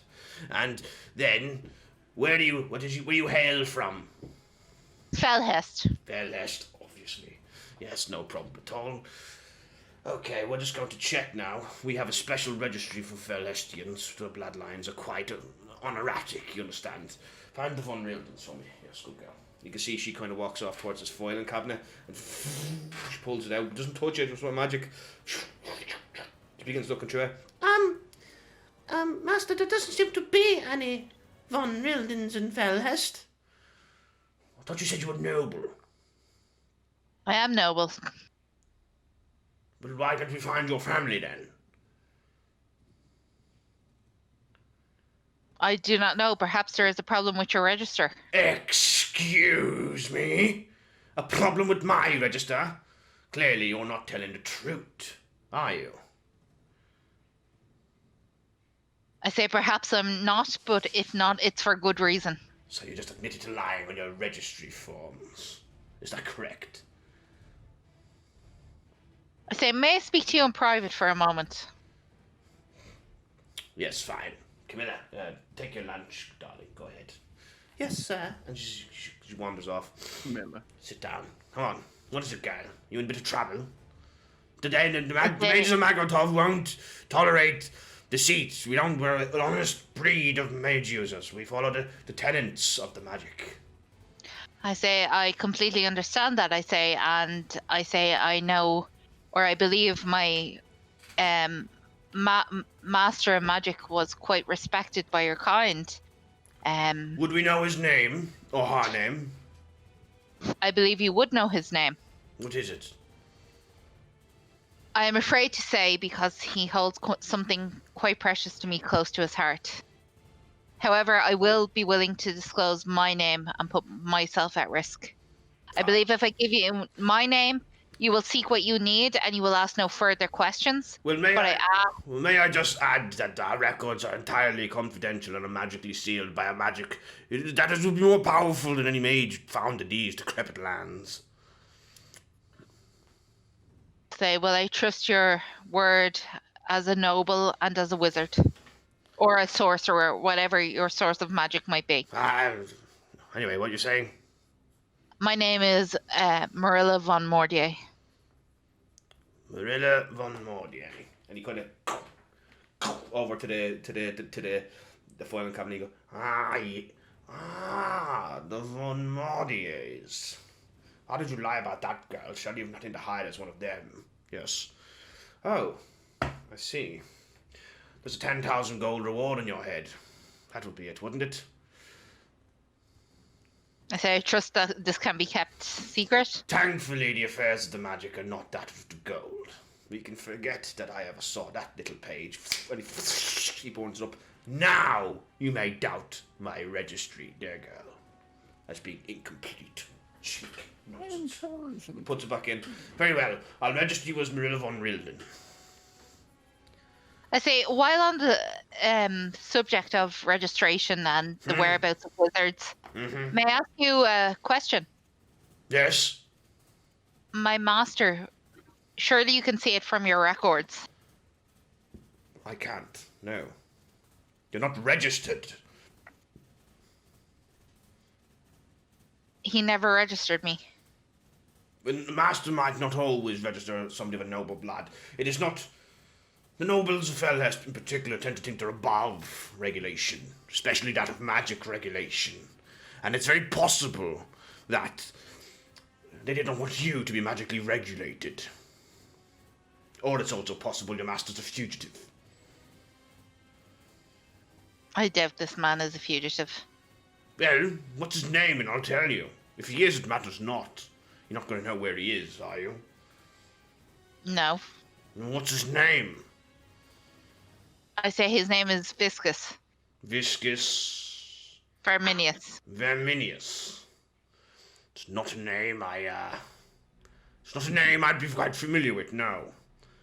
Is he a bit of a nobody? I would not say that about him. Yes, let me have him. Viscus Verminius. I've no records on this Viscus Verminius. It might be in the high tower of Magrotov, perhaps, but it's not here. Or perhaps he done exactly what I asked of him. I thank you for your help. You might show me where I should go to learn something else? You're looking to learn spells, yes? Yes. No problem. Anyway, with the register, I've completed your registry. You are now officially registered. Please hand me over your spell book. Why do I need to hand you my spell book? Well, that's where your registry mark is placed. Don't want just to place it on your skin, do you? I will receive this when I leave here. I will give you your book now and I'll complete the registration. First, I just have to scan through it to make sure there's no illegal magic. Fine, I hand over my spell book. Right, you flick through it. Ah, yes. Very good, Nightmare Steed. Very good, yes. Good spell. Fireball. Very dangerous. I wouldn't suggest any form of betrayals with that now. Closes the book. He takes a stamp out, but this is not a normal stamp he takes out. It's basically got 4 claws, metal claws on it. And he digs into your book, and it digs into the page, and you see got a blue lines coming across it, as it puts an X mark of permanent magic into your book. There we go. Fully registered. Once the funds reach Magrotov, of course. So, Marilla von Rilden, what spell have you come here to learn? You are allowed to learn up to level 3 spells from the College of Magrotov. I seek a wizard who perhaps has come from a noble family, who has had to travel, and has learned spells that would keep them safe. Protect the ones they love.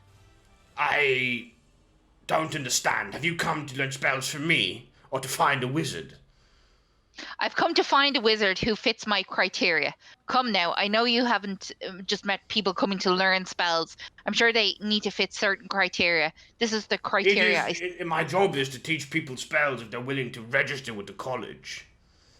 With the city. Yeah. And yes.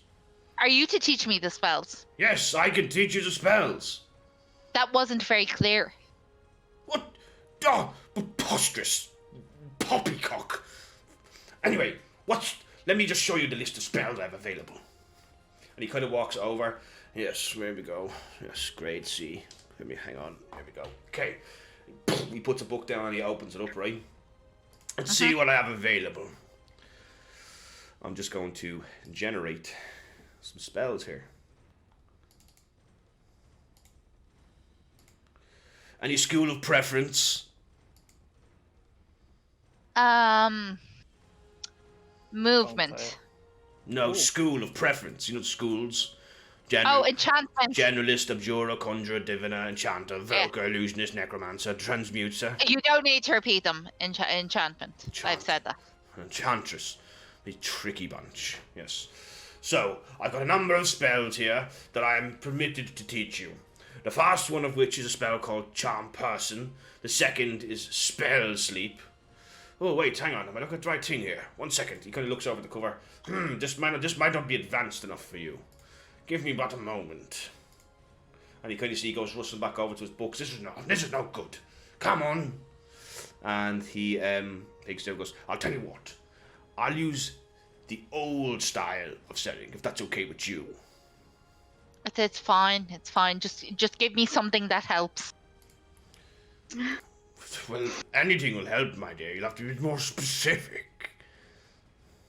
Oh, surely you know I'm from a noble family adventuring and I need something that fits that criteria. Well, Okay, very well then. There's nothing to get so uppity about it, yes? I don't believe I'm being uppity. I believe I've come here. I've been questioned. You asked me what I see. Fine. Let me just tell you what scrolls I've available, and we can leave it at that, yes? And you can teach yourself in your own time.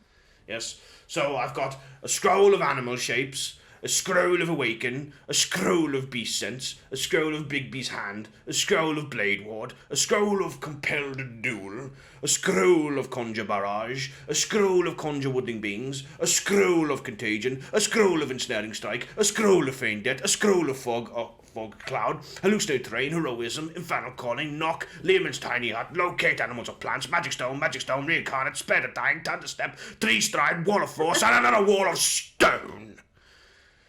Is that enough for you, Lady Marilla? Yes, I will take one of each.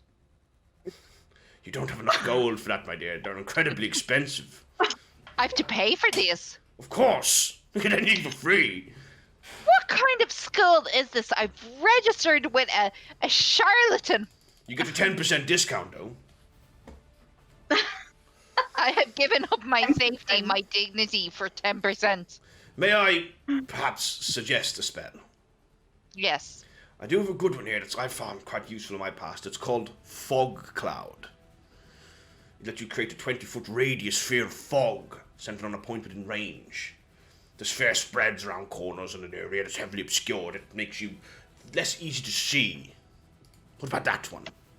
Yes, that sounds suitable. I'll take that one. You want that one, are you sure? There's money more. Yes, at a 15% discount. 15! Roll a persuasion check.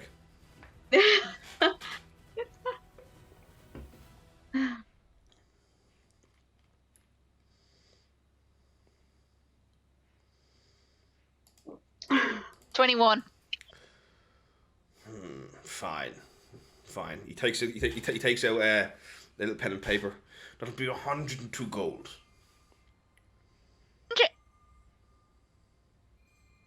You don't have that kind of money. That's what magic costs, my dear. I don't think so. It actually does. Fine, I say. Well, is there anyone in this town who could teach me magic for not this price?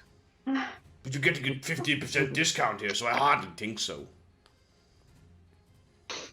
I'm sure you have some students around who'd be willing to teach. Please, would you not help a woman in need? A wizard in need? I'm sorry, dear, but I cannot just go selling off the school's knowledge for pittance, and this is the best price I can do. If you're not happy with it, I suggest you go get more gold and come back. Perhaps I can compile a better list for you. I just look at him and I go, is there anyone here who's more helpful? Can I speak to a manager? Oh my god, I knew you were gonna do it. It came out. Amazing. He takes a pipe out. He lights on the staff. Wants to speak to the manager.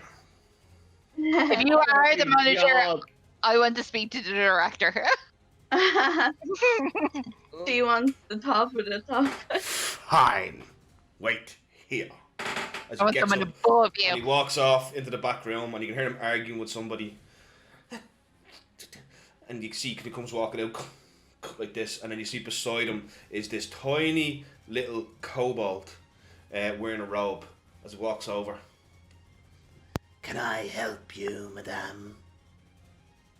I look at him in all his cuteness, but maintain my posture, and I say, yes, I am a wizard who is traveling. I am in need of assistance. I do not have this gold that this charlatan robber seeks. I've asked him if he knows anyone who can help me, and he refuses to help. Can you help me? The kobold looks up at the old man Oh, bold. and looks back at you. I'm sorry, I don't understand. I say, surely this is not a school of money. Surely there is someone here who can help me. We don't teach magic to people for free. The school's knowledge is not free. If you do not wish to pay, I suggest you leave.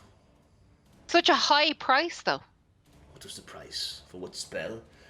It was a fog cloud for a 15% discount. And who authorized you to give a 15% discount?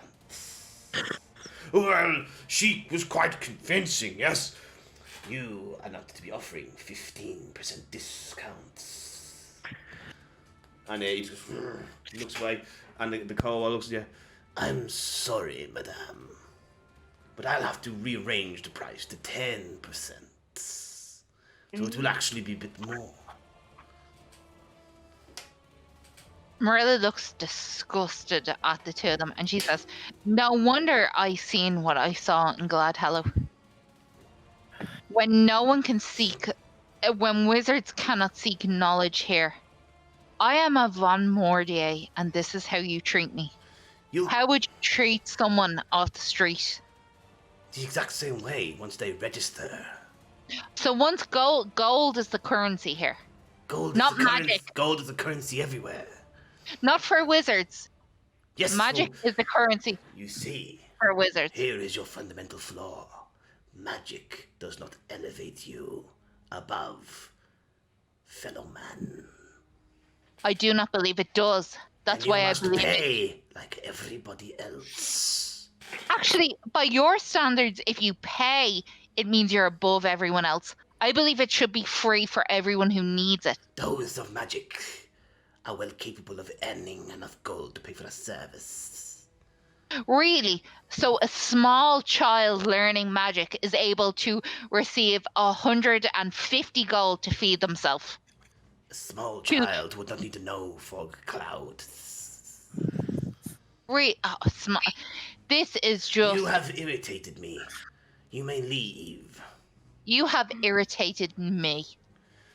You see the kobold starts rubbing its hands together. This is the last chance. I say, I don't need a last chance. I don't want to learn anything from this. Boop! You're outside. You're literally looking right at the door like that. I just dump off. And I find the nearest person. Right, the nearest person is somebody sweeping the streets. I say, excuse me. Hello, Hello. can I help you, madame? You remind me of someone. How many words would you need to tell me something? What? What? Please tell me it's less than 10. To tell you what? I just say, do you know anyone here? Give me a favour, princess. Fuck off. I'm busy. Is that enough words for you? And I go. It's me. Just goes. Right, Go on. I actually go stomping off, and I'm so enraged. I just find like a little spot, and I just start crying. When you're standing there, a man comes up to you, and it's like, "Excuse me, madame, what has upset you?"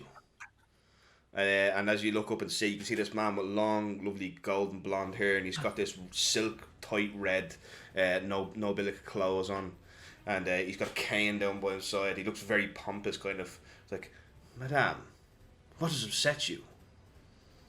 And I say, I've come here to learn magic, and no one will teach me. I need a preposterous amount of gold, and I just need to learn some spells. I wouldn't know anything about magic, but please allow me to help you up. Marilla takes his hand and is allowed to be helped up. I am Lucas. I say, I'm Marilla. Lucas Kaufman. Kaufman's ringing a bell. It's not, I've never said that second name before. Oh, is that not the letter or something? Or a rich family in there? No? No. Okay. Okay. Morella's found her bed for the night. Yeah. Yeah, she has. Yeah, she has. She knows where she's going. Milady, I do declare I sense an appetite of Felhestian origin with you. Is that correct?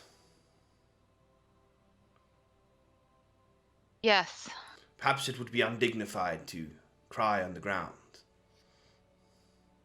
She wipes her tears away and she says, perhaps so. Would you like to join me for a drink? We can discuss what is wrong with you. I take his hand and I say, I would like that very much. Well, continuing to wipe tears away. Crumb, open the door. And because he's got like a kind of horse and cart, he goes, please enter, my lady. He's a real gentleman. And that was the last time we saw him. How attached are you? Oh, we have to find Marilla again. Yeah. Marilla he's gone. is devastated and she happily steps in that racing wagon cart. She just And she wants to Nelly Furtado starts to play Mr. Whisker, teasing me. So you head off to Lucas Kaufman's wherever he's bringing you. And now I want to go to Aaliyah, who was patiently waiting until the end. Thank you, Aaliyah. I've ate all my popcorn and everything. Oh, I'm sorry. So you Okay. I wrote down a few things that I wanted to find out. So after like a little bit, you make your way to the Vedic Percept, okay, which is way down in the south part of the city. And as you approach this building, I mean, it is a huge, massive kind of library style building, and you can see like it's got these lovely decorated, adorned roofs and these long, lovely white but plainish kind of walls. And in front of it, you see a massive door. It's a huge door, but it's strange because it's got two little small person-side doors there. So it looks like it opens up to let everyone see right in, but just the two doors. But as you get closer, you see there's a massive fence around that, black fence, and you can see there's actually two guards standing there. And it's, sorry, my lady, can I just check what your business is in the Vedic Percept?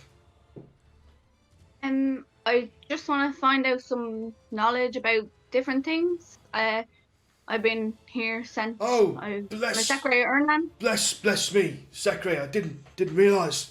On the gates, please. And the gates open. Please forgive me. I didn't see it. Ernan's blessings be with you. Thank you. So you head in, and then the door opens for you for the Vedic Percept. And as you walk in, what you see is a library unimaginable. I want you to picture in your mind, it's like a massive circle of never-ending bookshelves that just go up, and there's books just floating by themselves across, moving to different shelves. In the centre, you see this long, blue, slenderous woman with a bald blue. Her skin is blue and her hair is bald, and she's got these little glasses on, and she's writing something on a little piece of paper, but she doesn't acknowledge her. I'll walk up to her really slowly, and I'm like, "Excuse me." She kind of just looks up at you, and she kind of cracks her little glasses. Hello, can I help you? Hello. I'm Aaliyah. I'm just looking for a bit of information about a few things. I don't know if there's certain areas I can go to, or areas which are like blocked off, but No. could you help me? And are you here on official Church of Anand business?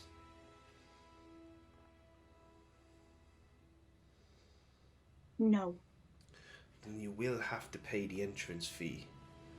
And she turns turns it around, and you will have to sign your name in, I'm afraid. How much is the fee? The entrance fee is 1 gold coin. Oh, that's fine. 1 gold coin, and I'll sign my name as And well. I then. must declare that you stay within the accepted section and stay away from the restricted section. Without a pass, you will suffer a grisly fate should you enter it. And how do I get a pass? You may only get a pass if you're here on official, either state or pious business from your church. Okay. From a I sanctioned might church. come back. I was it could be something to do with Sebastian, but I'm not too sure. I'm sorry, I don't know this name. Never mind. It's okay. So I'll just pay the fee and sign my name. Yep. I'll just put Aaliyah. I'm sorry, you're going to need to put your second name too. Your family name. I don't mean to overstep. Do you have a family name? Yeah. Okay, then I'll put my full name, Aaliyah Benko, then. Thank you. It makes my life just that little bit easier. Now, No here you problem. go. And she puts this pass over your head. It's like a little pass. And she says, you are free to browse the public section now. Do you have like an area for certain things you might be able to help me? It's like I'm looking for, say, old folklore about werewolves and kind of different things like that. Yes, You know? I do believe check the section for were creatures. You will find it's section 32, aisle 495, 2B46739. Would you like me to write that down for you? Please. Yes, no problem. And if I'm sorry, I've already forgotten. Because I don't know where that is. Right, Colin, roll me. So you're going to basically look to see if you can cure this. Yeah, there's about that, but I also want to look up about the different families in Felhest. I kind of want to do a little bit of research on Okay. and her families. Roll me an investigation check.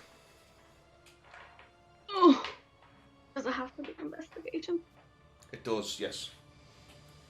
But the DC is not hard, don't worry. Okay.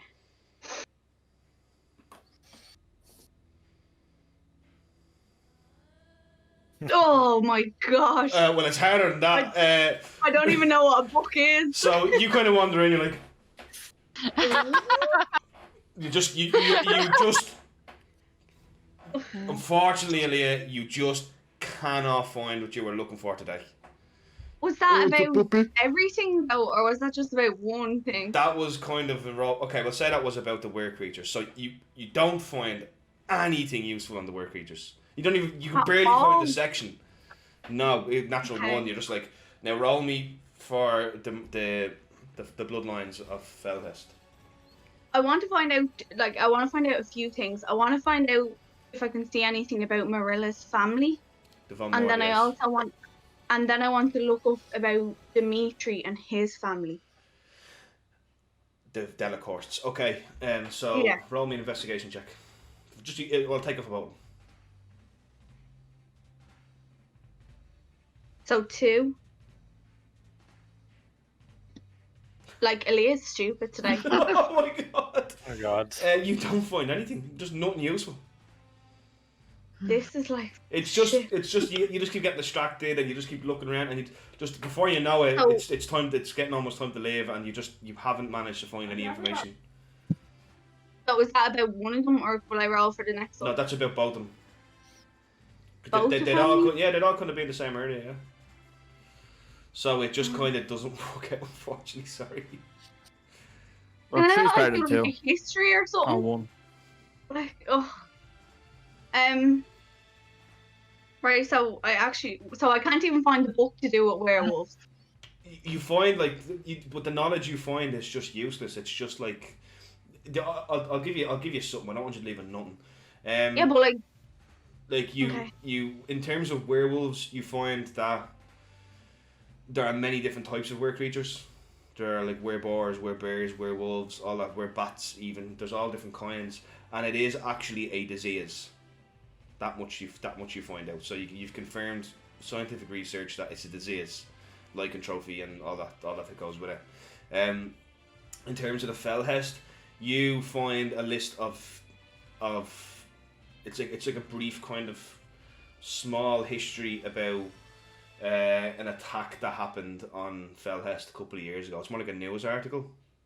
okay. And it's about an attack that happened roughly 8 years ago on Felhest, when a horde of werewolves descended upon the city, about 100 or so of them, and they caused untold damage, and they're even said to have destroyed an orphanage in their attack. Half the werewolves were killed and half of them were fended off. but the attack went down in Felhestian history as one of the worst, most brutal days in the city. You also find out that Felhest used to be independent. Hundreds of years, about 300 years ago, it was subdued by the Andic Emperor when he began his massive conquest.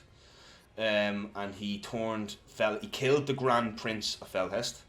He killed him in single combat, and the other 8 noble families bowed to the Emperor, declaring themselves part of his Emperor, and ended the bloodshed.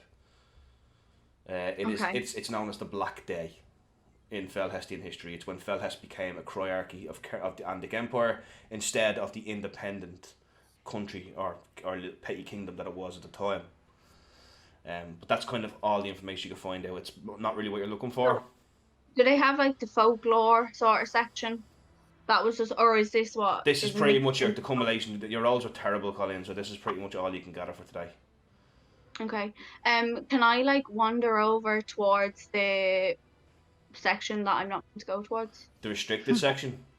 Yeah. Yeah, the restricted section is basically just, it leads like a corridor down, but there's these ruins around the door. What do they say? Can I read them? They're magical runes of some kind, so you can't really... Can you read Draconic? No, but No. I have got I'm not sure if I'll get fucking shot for it now. Does tongues do anything? No. No. I can still understand it. It's only spoken though. Yeah. No.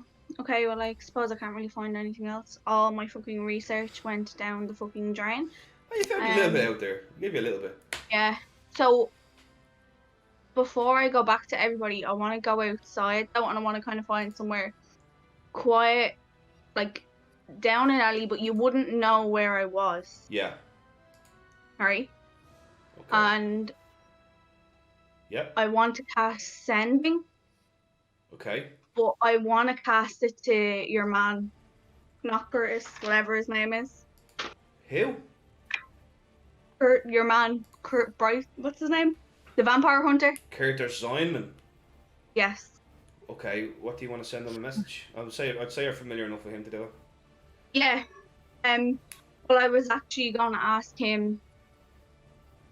What I had was, I know they won't like this, but can you give us some start on where to look and your information you have? You just hear his not very pleasant voice coming back saying to you, "Time's ticking, Secre.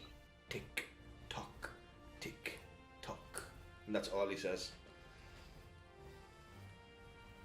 Like 2 knows pretty much. We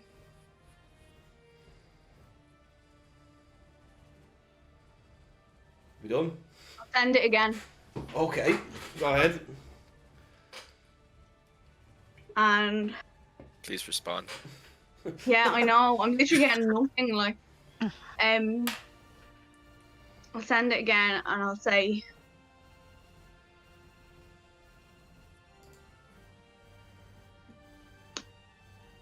give us some information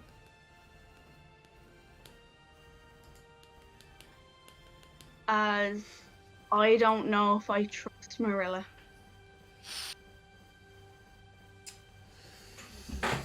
Roll me, Daryl, sorry. Daryl, you keep banging something really loud. I'm not sure what it is. sorry, roll me a persuasion check, Colin.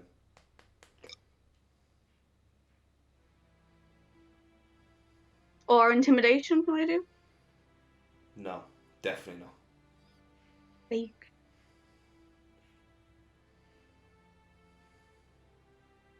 Extend.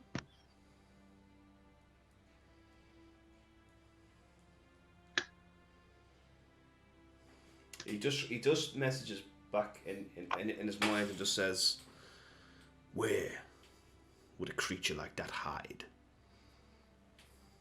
Except he does it in a stranger voice. Stranger voice. His voice is different this time.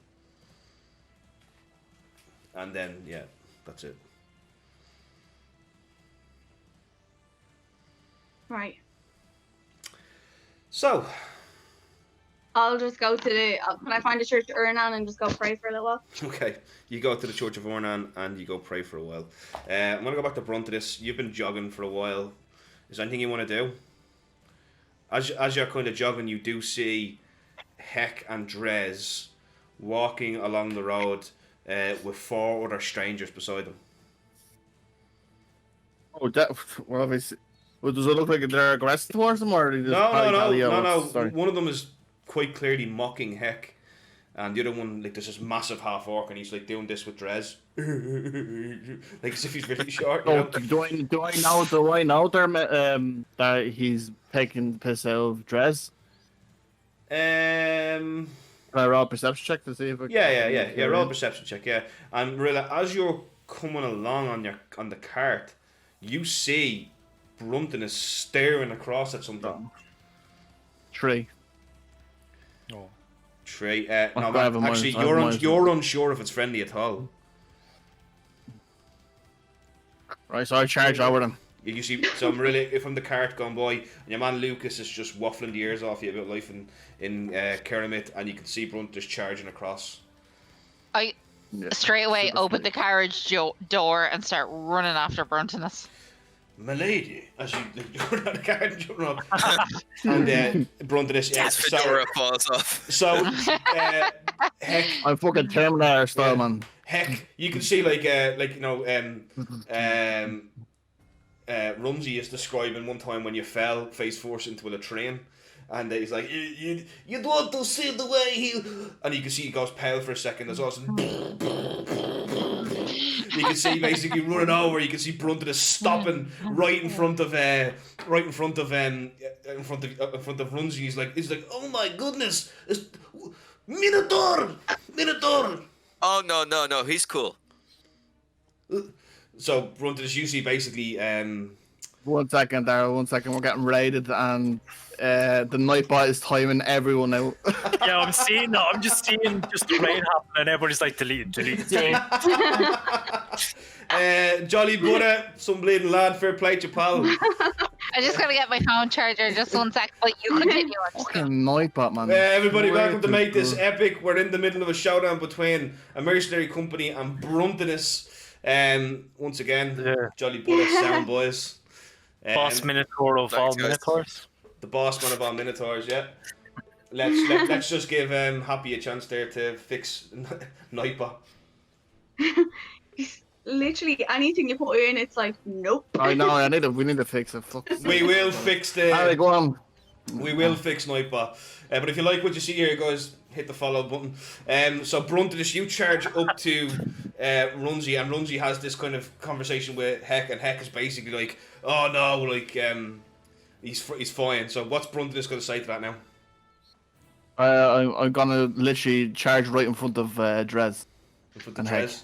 Like a shield between them. So Bruntinus. so you see Egg is like putting his hand on his blade, and you can see Seji's just like, no Egg, don't do that.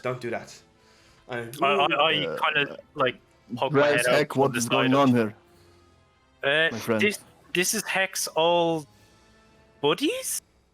Oh, the friends! Oh, come here, everybody! Like, go over and What is problem? what do you mean, what is problem? What this is is one of the Billy's problem? lads. From Hulk, friend. This Of is Hex. Bruntinus. He's part of the Billy's lads. We are not called the Billy's lads. Elia, as you're walking down from the Vidic Percept, you can see straight ahead of you. You can see this kind of group of people kind of talking to each other. And Marilla, you see looking Marilla now literally comes running over as you see Bruntinus is now kind of talking with these people, not charged at them angrily like he was a second ago. So you're all kind of I like all kind grow of up, meeting yeah. now. Yeah, you're all kind of meeting there now, and you can see once you can look around. You've got a strange selection of friends. Heck. Where did you come from, Marilla? I say I Is was this a wizard thing? Did you appear here by magic? no. I was traveling with him over there, and I kind of point back. Where, what is with What does you he and look men? like? I say Always a Bruntinus. man. I say We're looking for Bruntinus. your husband. I say yes, but In I a say, man's carriage? heck, we don't talk about him. And Daryl, what's your Oh. man doing? Is he following me or is he driven No, off or what? Lucas Kaufman, the noble man who you were flirting with a minute ago, slams his door shut and he takes off in his carriage, clearly very upset he didn't get his hole for the night.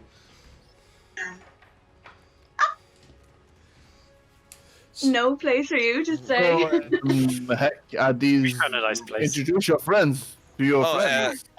This is Rumsey. This is Seji. Seji. This is Egg, and I can't Egg. remember his name because I don't know him. I like pointed Egg. the last guy. It's not important. I like egg. Introduce us to your friends. This like is. your lucky egg. you can kiss Egg if you want. I mean, I don't think Egg. Has anyone ever kissed you before? Egg. I guess he's looking. I guess egg. Didn't you kiss him one time, heck, in that barn to stay warm? We don't talk about that tonight. You swore we'd never talk about that night. You were There- cuddling me. There's a lot of nights you've promised not to talk about. Yeah, egg. You're very promiscuous. Promiscuous girl. Wait, can I just ask? So at the moment, who's more promiscuous in the group? Heck Heck. or Marilla? Heck. Yeah, I would agree. Yeah, it's sorry. definitely Yeah. Heck, You see, heck, but we'll comment on Marilla. Heck. you see, How do you know these? Runzi walks over to you, Marilla, and he's like, looks you up and down. He's like, Bit not my type, yes? and then Aaliyah looks at you and he's like, You, on the other hand, are a big, beautiful woman. as he strolls over to you, he's like, Who was You that? look like you could hold me down and do whatever you want. I would advise you don't do that, Leia. He is riddled. Hey, fuck you, heck. Don't worry. It is not my fault you have gotten the clap several times. This is disgraceful. Yes? I look at Bruntinus and I say, Bruntinus, this is what I missed out on. This is what I jumped out of a carriage for. I thought they were about to fight. I just look at everyone in frustration and I go, I oh! didn't see you. I didn't see you. Why? What's wrong, Marilla? Where did you I- come from? Yeah. Daryl, what was his name again? "Who? The nobleman, Yeah. Lucas Kaufman." Mind. I say, Lucas Kaufman, some rich, handsome man just offered me a lift in his chariot away from all this grubbery, and now I'm back but what- here. How was the when you were supposed to do something? Good. Yes, I went. You were looking for wizards. As That's you the sa- one. as you say that, Heck, Seji whispers in your ear and says, "Good boy, Heck. Get me her contact information if you wouldn't mind."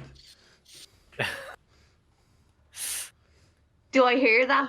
I nudge Seji. You definitely heard it, Aaliyah, with Yeah. a 22 passive perception.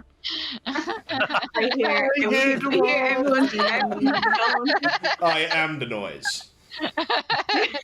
It literally is a fly on the wall. Yeah. Little fly just buzzes around me. I say, So, well, go ahead. this nobleman could have offered us all a bed for the night. Oh no, it's We cool. could We get found the our brothel. All of a look at heck. I just stare at Marilla. A brothel. Well, it's more like a hotel that has the option of a brothel. Oh, that's perfect. There's no I say, finer well, place it- to stay, I assure you. I am saving Well, I myself look at him before March. I say to him, I look at him and I say, well, you won't seduce your strong woman in a brothel. Perhaps you would in a castle. And I pointed the way that I think strong woman is strong enough to speak for herself, milady. Strong And woman he, will Fuck off. smiles, you. he smiles, revealing about 14 missing teeth, and he looks at you. Yeah. No, strong woman does not listen to you in any way. Strong woman has her own opinions about you. Heck, you bring bullshit. yes. I say, Uh, How do you know these people? I used to be part of a mercenary troop called the Grimhounds. We've been through a lot of shit together. A lot of shit. Oh, a lot of shit. Lot of shit, let me tell you. Sometimes literally. Literally, like when he fell in the latrine, like I was just saying.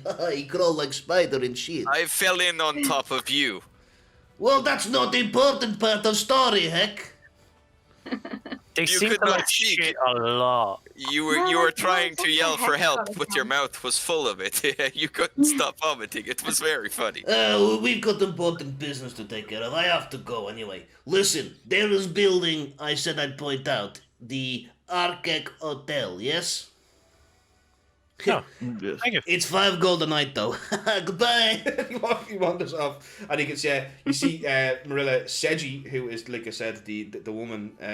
Yeah, she just kind of looks at you and just like smiles at you as she kind of walks off with the rest of them, and Egg smiles at all of you as he walks out. like it. Yeah, and then there's the new guy who just kind of looks at you, like just has that look of misery on I his face. sussed out that new guy. What was he doing? Was he just being real? He doesn't speak. He doesn't speak at all. No, doesn't speak at all. No, he's not allowed to speak really. So, heck, He who was are always they? have that. Well, they're a bunch of friends from back in the day, and the new guy. The reason he wasn't talking is it's like I don't know if you guys know what hazing is, but basically, as soon as you join the Grimhounds, they keep playing pranks on you. Pranks that seem funny to them, but are in fact actually very scarring. Like, for example, when you where do you think the idea for Crate Fucker came from? It seems they all get it written on them. Just want to give some backstory there. Back in our very first session, there was a peasant called Alvar who gave them their first job as adventurers. He went to sleep in the stables, and Drez and Heck got incredibly drunk, and in donkey shit wrote on his forehead "Crate Fucker" because he was from the village that made crates. Now you're up to speed. Sorry, continue. Wait, what? Oh, so they're your old mercenary group. Why did you leave? What did you have written on your face? It's many things. I'm just very glad there is no way to capture images, because I'm sure if they had captured those images, they would be everywhere, up on town boards all over the country. I just Why look did at you leave? everyone and I say, can we please discuss this in a rich man's house? Please. Can we Your just... butts and nuts, Marilla. Wait. As you turn How around, I would and have you, known he was I there. just, Marilla just look like she just... and Oh, you when just she hears that you see voice. stand there on top of him. He's literally standing on top of Max Balance, and he's like, "It's right, it's Spasnik!" And when you do that, the dog runs towards you and makes Butchnik flip off the dog and land on his back. Wait, can I try to catch Buttsnick? Yeah, no, he's too far away. Yeah, so he Okay, follows you. Oh, bloody hell, Brat, this a bit of morning would have been good. And the little 3-foot goblin comes walking up to you. Guess who delivered the message with no problems at all? Bushnick, that's Aw. who. Alright, Buttsnick, No problem. What? No Go back problem. now, Max. You got there Maximus. all right? I dismiss Maximus. Your dog just kind of evaporates. Yeah, It's screeching pain. no problem at all. Had a few interesting thoughts in the solitude, but other than that, no, uneventful. And what happened with the letter? Did you give it to them? I gave it to him. Yeah, he's gonna go take over. It turns out he's quite upset he'd ever made up with his brother. oh, Did you find out why he never came to the bridge? That night. Yeah, I asked him about that. He didn't know anything about it. Apparently, some raven flew into a wall.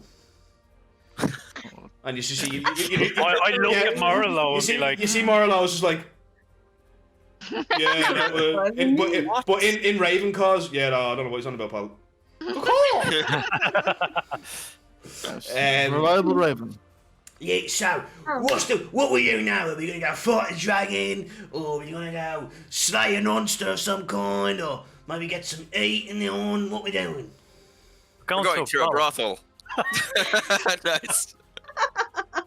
Oh, I'm bloody in! I mean, if that's alright with you, Aaliyah, considering our relationship and all. Buttsnick, I don't Open mind. relationship, is it? Honestly, you go ahead, you live your life, and you have the best fun you could have in that brothel. I'm only gonna have a lap dance. Don't need to nag me about it. Jeez, the ways. As long as they are okay with it, I don't mind. I say, Aaliyah, please come with me. Oh, by the way, that I'm gold older. coin. Oh no, That gold coin that you gave him in the tavern, the very first session, it's Nick, on. he now has put a hole through it and he wears it like a necklace. Oh, Well, it's not even a hole. He's Oh. like tied a string around it and he wears it like a necklace. He has to put a Oh, hole. I through it. like your bling, Buttsnick. First gold coin I ever did earn for singing. In fact, you know there's a bard college here. I think I might apply. Aw, Oh, you should Go do to that. College of what? yeah. It's called the College of Bards. You learn to become a bard. Appropriate. Or isn't there not different types of colleges of bards? Buttsnick. Oh, I don't know. I'm not a bard. I'll tell you a Buttsnick the Bard. That's my I'm pretty sure name. that's the reason. That's my name, but I'm not technically a bard. I am Buttsnick the Bard, king of all the bards, but I'm not actually a bard. Not yet, anyway. I'm gonna go apply. But when you go to college, you will be. Yeah, exactly. Future king of That's bards. what I'm gonna do. I'm gonna go there. I'm gonna become a bard. I'm gonna follow you all around forever and ever and ever and ever and ever and ever, writing down all your stories. So does that mean you will be Buttsnick the Bard, the Bard? Oh, your butts in that tech. Anyway, I'm gonna go off and I'm gonna go see what this bard college is all about. Maybe I'll catch you guys. Where are you guys? Are you staying in the hotel there? no. Where Yes. is it? What's it called? Where are we staying? I don't know. The Archek Hotel is where you are brought by Runzi and his men. It's 5 golden Do you nights. trust I these don't people? know. Heck, do you trust where they tell us to go? Honestly, I'm happy. Like I thought we were going here to the Bro Hotel to because Bro it would Hotel. make the Bro Hotel to make Marilla happy, but Marilla doesn't even seem happy with that option. So I'm happy to go back and stay at the Crossroads. I I think think why, when someone is offering, a noble is offering us hospitality, would we not take it? Do you remember Because what happened the last time? Wait, I think you Yeah. are seriously overestimating your chances that fell now, considering you cockblocked them and jumped out of the car. wait, where is the noble? No, Daryl, What I'm noble? assuming he was a nice man who would offer all of my friends a place of sanctuary for the night. I can Marilla, guarantee you you, asked Marilla would him- understand he would not do that. Are you Marilla- saying Besides, The- Jenny, this hotel looks really nice. Oh, does that? Oh, top of the range, yeah. It looks really expensive, like really 5 expensive. gold a night? God, better be. Yeah. Yeah, Okay. some kind of expensive shit. So Okay. I don't And mind. I'd I say- think we could stay here, have a bit of fun. Yeah, I mean, Really? I kind of like. the lady Home of to peace. earn that as well. I kind The of only look the at only thing I Draz. love is the lady of peace. I kind of look at Draz and go, Draz, you know, if it does need a little touch up, Yes, the Hoover. that'd be okay. I feel like I always I- said the Hoover to I Marilla. feel like Yeah. you only like need me, like talk to me when you need something. I say that is not true, Draz. I would protect you with my life. However, thus far, the only reason I've kind of needed The only to ask you for your Well, well, assistance is for the... the only problem with this hotel is there's an 8-foot Goliath standing beside the door in a tuxedo. And he doesn't look happy that you guys are lingering around the hotel. Oh, okay, so if you want to walk up, we'll walk up. Lady Sekrek, may I speak with you before? Uh-oh. I'll just like look at him and be like, here? I'd rather it in private than in front of everyone. Okay. And I'll just like, where? And stop doing them eyes to me like. No, like where will we go? No, I'm looking at Tech and I know what Tech is. Oh, I know. Yeah. Heck is like, huh? You guys could go So I find, don't- you can find a quiet table at a... Yeah, I'll go over to I'll go over and sit, You can find... you sit down. Well, you'll have to go to another Like a tavern. bench or something. Oh, a bench, yeah. I'll There's, just there's look at- loads of benches yeah. down by the river there, right in the centre of the town. Yeah, It's where I'll you sit stand down now. with the bench. Yes, Yeah, I'll so sit you down guys with head over to that bench. Are you guys going to try going to the hotel? Yeah. Yeah. Just going to do them first, David, right? So you guys walk over to the hotel, and you can see this big kind of Goliath bouncer chewing on something. Hi. All right. Hello, fine sir. Hello, my lady. Looks like Can you we heck. please? What's happening? Not tonight. What's wrong? No, he's drunk. He's not drunk. He looks drunk to me. Honestly, he's not. Heck, touch your nose and stand on one foot. Sure. That don't prove nothing. He's drunk, not tonight. But we're looking No, for It's rooms. okay. It's okay. He's just So we can racist. sleep I'll it off. go. Not tonight, lads. So Not none e- of us not- are allowed wait, wait. in. Not even for some gold? No, I'll take out 10 gold. Ah, well. He takes the goal off you. Fucking know how this works. Minus 10 gold. Well, excuse me, sir. I didn't realise you had that kind of money to be thrown around. You see this big brick shit house of a Goliath bangs on the door. Even though the hotel looks incredible, it's still very shifty. The door, when the door opens, you peer in and you see this massive gold-laden circular reception area, and above it a massive mirror that extends over the ceiling and then down the other side, showing off everybody who's walking around. You see people with incredibly noble garbs. You see people who are wearing no tops at all. And you see just a huge, different, variable amount of people doing different things. However, there is no inappropriate. When I say no tops on, I don't mean like no women. I'm talking about just men, you know, that kind of thing. There's no inappropriateness going on really on that level. And the men who are walking around have towels around their necks. So it's like they've obviously been to like a steam room or something like that. I'm not saying there's anything like you know, sexual going on. As you walk Just in, heavily implying.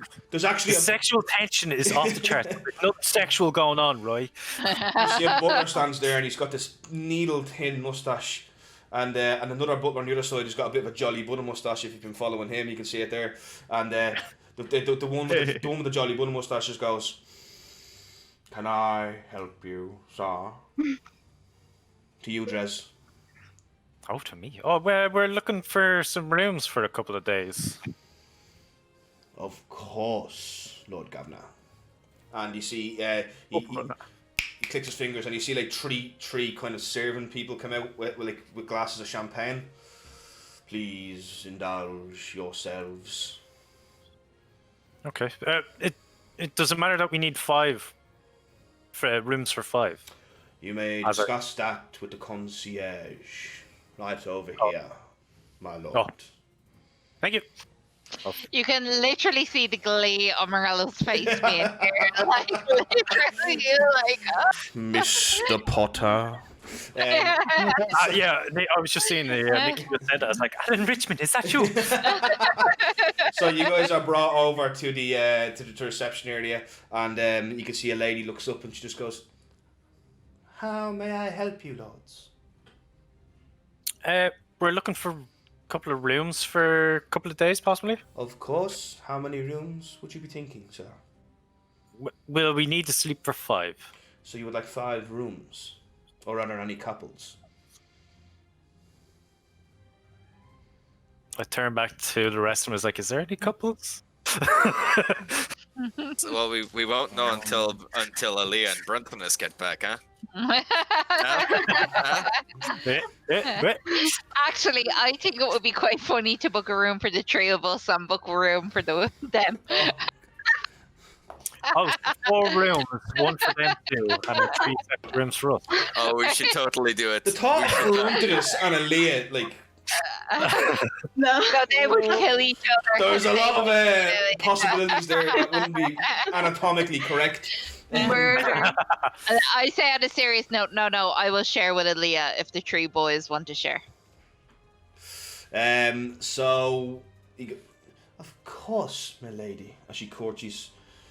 So that'll be 2 rooms or 3? I assume Aaliyah will share with me, so that's 1 room. And the gentleman shall share 1 room.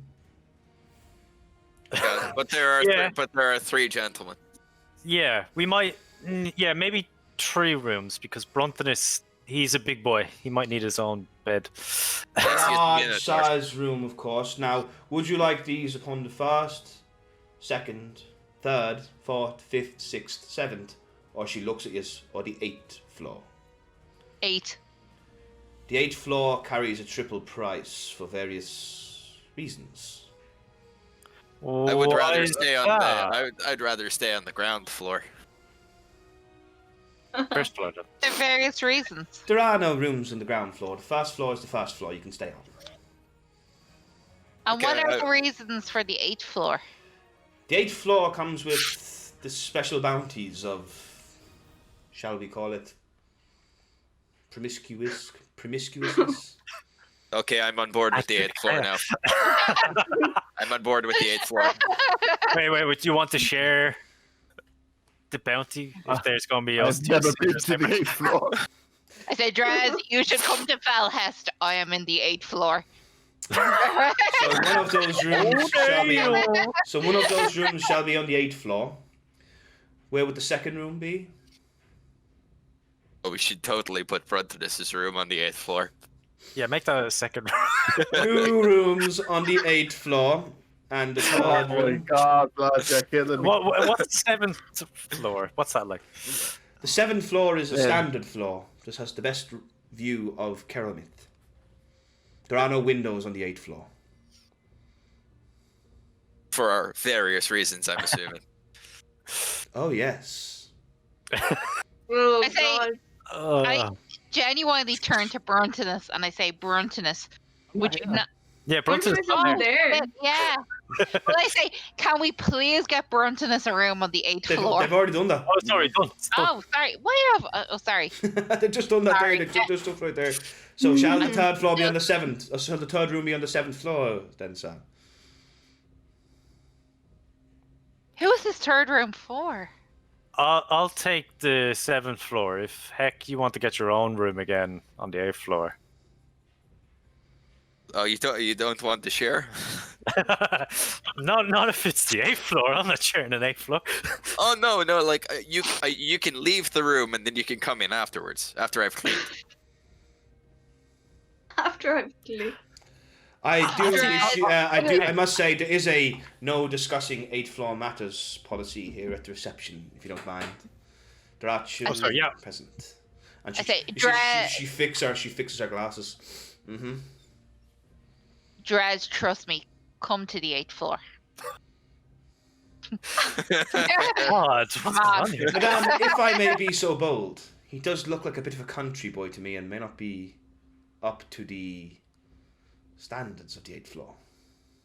I say, nonsense. He travels with a Felhestian. And I say, he is well able for the 8th floor. I mean no disrespect, young sir, just that you do seem rather innocent for the butchery of the 8th floor. How can Your you... moves are weak. And your moves are fucking weak. I secretly turn to Draz and I go, for fuck's sake, Draz, don't embarrass me. Get up to the 8th floor. I was like, okay, I'll take an 8th floor by myself. Third room moves to the 8th floor, but that's by yourself, so you'll need a 4th room for the gentleman here. And she nods her heck. Already said I want a room on the 8th floor. Okay, so 4 rooms on the 8th floor. That's no problem. So the total price for one night will be 60 gold. There we go. Each. 60 gold. Would you like to open... No, 60 gold altogether for the rooms. The rooms are 15 gold each per night. Would you like to start a tab, or would you like to pay now? Say, heck, do you have some money for us, or... I have your money and I have Brunton. Like, I'm glad I have this 22 copper. I have money belonging we to don't know what you. we're I have saying. money belonging to Bruntonus, and I have what remains of my money after I bought a horse. I say, is there enough Where of is my that money horse, to cover any rooms? You have Where is the horse? 112 gold, Marilla. I'll cover me and Aaliyah's room. Okay. Are you sharing the same room as Aaliyah on the on the 8th floor. Yeah, she Oh, is. am I? Oh, am I? Yeah. Just pay for me in the laser. I don't know why I'm shaking my head. The second I told you that the 8th floor existed, I should have known you were all going to end up there. I thought 15 gold night would be I was trying to be luxurious. good. I was trying to be good. I'm disappointed. Never go there, man. No, actually, do you know what? I'm gonna pay for me and Aaliyah's room on the 8th floor, and I'm also gonna pay for Jerez's. You know this is for one night now, yeah? Yeah, this one night. Darryl, I am so down to see what's on this. Sure, we 8th don't floor. even know if we'll end up 30, I staying don't there. know how much detail I'll be going into now, Jenny, to be fair. 30 Okay, gold. no, that's not what I'm saying. No, to be fair, actually, I'm sorry, Drez. I'm actually not going to pay for your room. I really feel Bruntonus needs this, so I'm actually going to pay for yours. So Brothers and you and Aaliyah's room are paid for. Minus 30 gold from Marilla's stash there, heck, okay? And then I'm guessing Drez pays for his own room, yeah? Yep. And then I'm gonna pay for myself. and Heck pays himself. So the tab is fully paid. And she takes out these 4 boxes. They're made of beautiful oak and wood. She places them down and she goes, "Here you will find your keys. And the room numbers should you feel adventurous, Saz." Yes, as she kind of shakes her glasses. "You will be in room 1, sir." She hands it to you, Drez. "You will be in room 4, sir." You, Heck. So Heck is 4. Drez is 1. And you, my ladies, shall be in room 7. And then we'll give this last one to our other companion when he's here. Yes, It's I fit- we don't have- know it's this fit- gentleman. This is the extra large room. It also happens to be the... How do I put it? Oh, sorry. The bold boy suite. Oh, that's perfect. He'll love it. It's going for bow corner. No one put snake in the corner. A whole new meaning of roleplay. That's room 69. Oh, Oh my god. The rooms go 1, 2, 3, 4, 5, 6, 7, 8, 9, 10, all the way to 15, and then it goes immediately to 69. But it's the only bed that can fit a larger gentleman. He's a bit overweight, is he? Yes. Vastly. I we get a 69 in understand. the chat. I understand completely. To the teeth. So here you go, and inside the 4 boxes is your room with your key, and then it has a second kind of list written of the rooms and various acts you can partake in, which I will not be describing on Twitch. This has gone way further than I even intended on it, but I keep getting lost in it. So I'm gonna just move over to Aaliyah and Bruntonus's very innocent conversation though compared to this. Oh, yeah. So let me just set the scene for you guys. You sit on a marble bench that's actually part of the ground. It looks like it was carved out of a rock that was once here and then covered in a marble kind of casing. And you gaze out at the down drop into the river as it flows along through the city. You really take a moment to take in. There is a small kind of rivery smell, but that's normal. And the actual beauty of the city is unparalleled from this point of view. Who wants to speak first? I'll let I'll say, Bruntonus. I'll say, Leah, I think we should talk about Calvin course. What about him? I feel like there's still bad blood between the pair of us. I don't think it's just to do with him. I think it's everything that transpired after it and how you were at different points as well. No, I'm pretty sure it's just to do with Calvin course. Don't Well- think of anything else, please. I don't. Unless we want to kill each other. Well, I know in my God's eyes, I done the right thing. I done what I was meant to do. I And hate even you for though it. you tried to run, I I absolutely despise you for it. For I making know me you fail did. my God. I know, but And I still kind of a little bit resent you now, looking at you.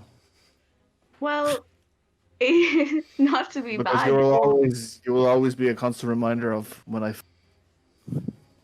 yeah, I'd feel the exact same way as what you feel now if I let my God down. But I also know that me feeling this way is letting my lady down. Your So God. I'm sorry for ever hating you, Leah. I don't. That is my that's my burden, and I should live with it. Affect you in any way for listening to your God. I was, and I'm truly sorry. Being 100% honest with you, I don't think that's enough.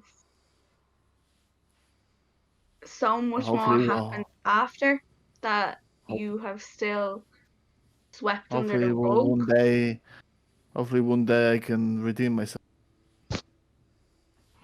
because I don't think Maybe, words will ever ever recover what I've done. Maybe action.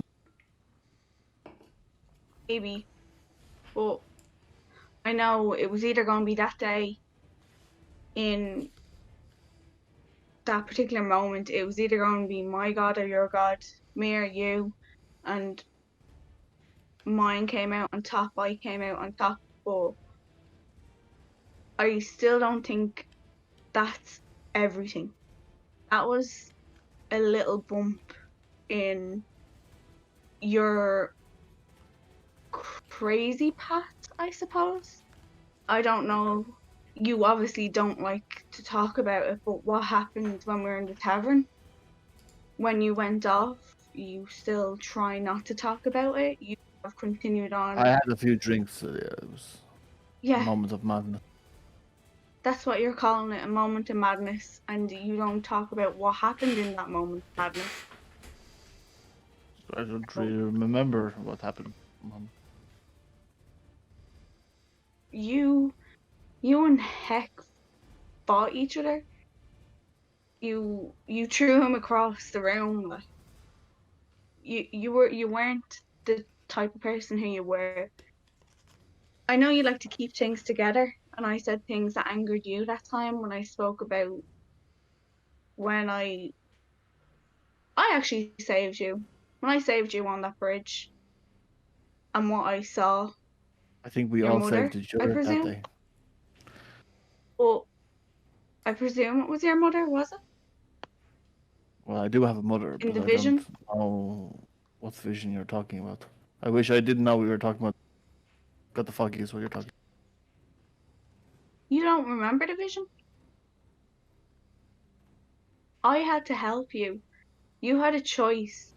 You were with, I presume, your father, who's going on the same path or the same quest you're on now. I'm pretty sure we all helped each other that day. We won't be standing here today if we. You're cutting in and out, in and out a little bit there, Dev. Oh, sorry. Alright, Yeah. Alright, it's because I'm talking too low. don't worry about it.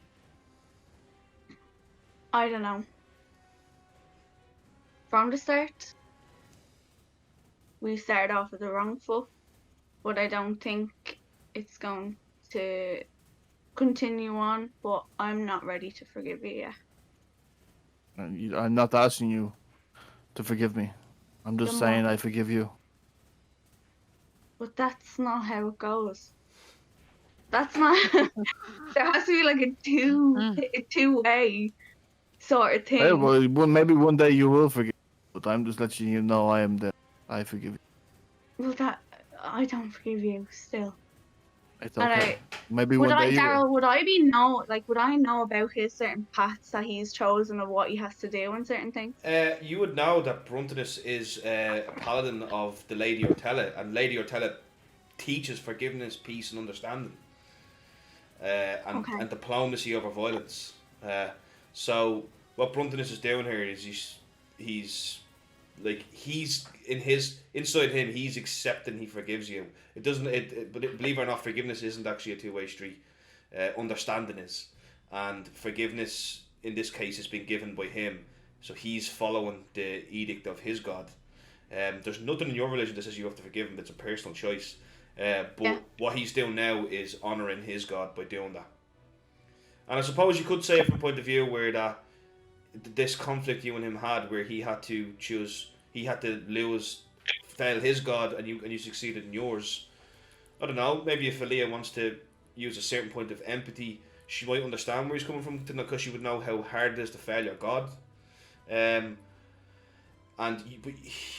It's complicated. There's no easy answer. But just to sum up what you said, what he's doing now would be very much what a Paladin of Ortella should be doing, and it's forgiving somebody for something that they feel is wrong. Because in the end of the day, the path to understanding from conflict begins with forgiveness. It's more than saying sorry. It's forgiveness. I'm sure Jenny missed that. She loves that. So go ahead, Colleen. Sorry.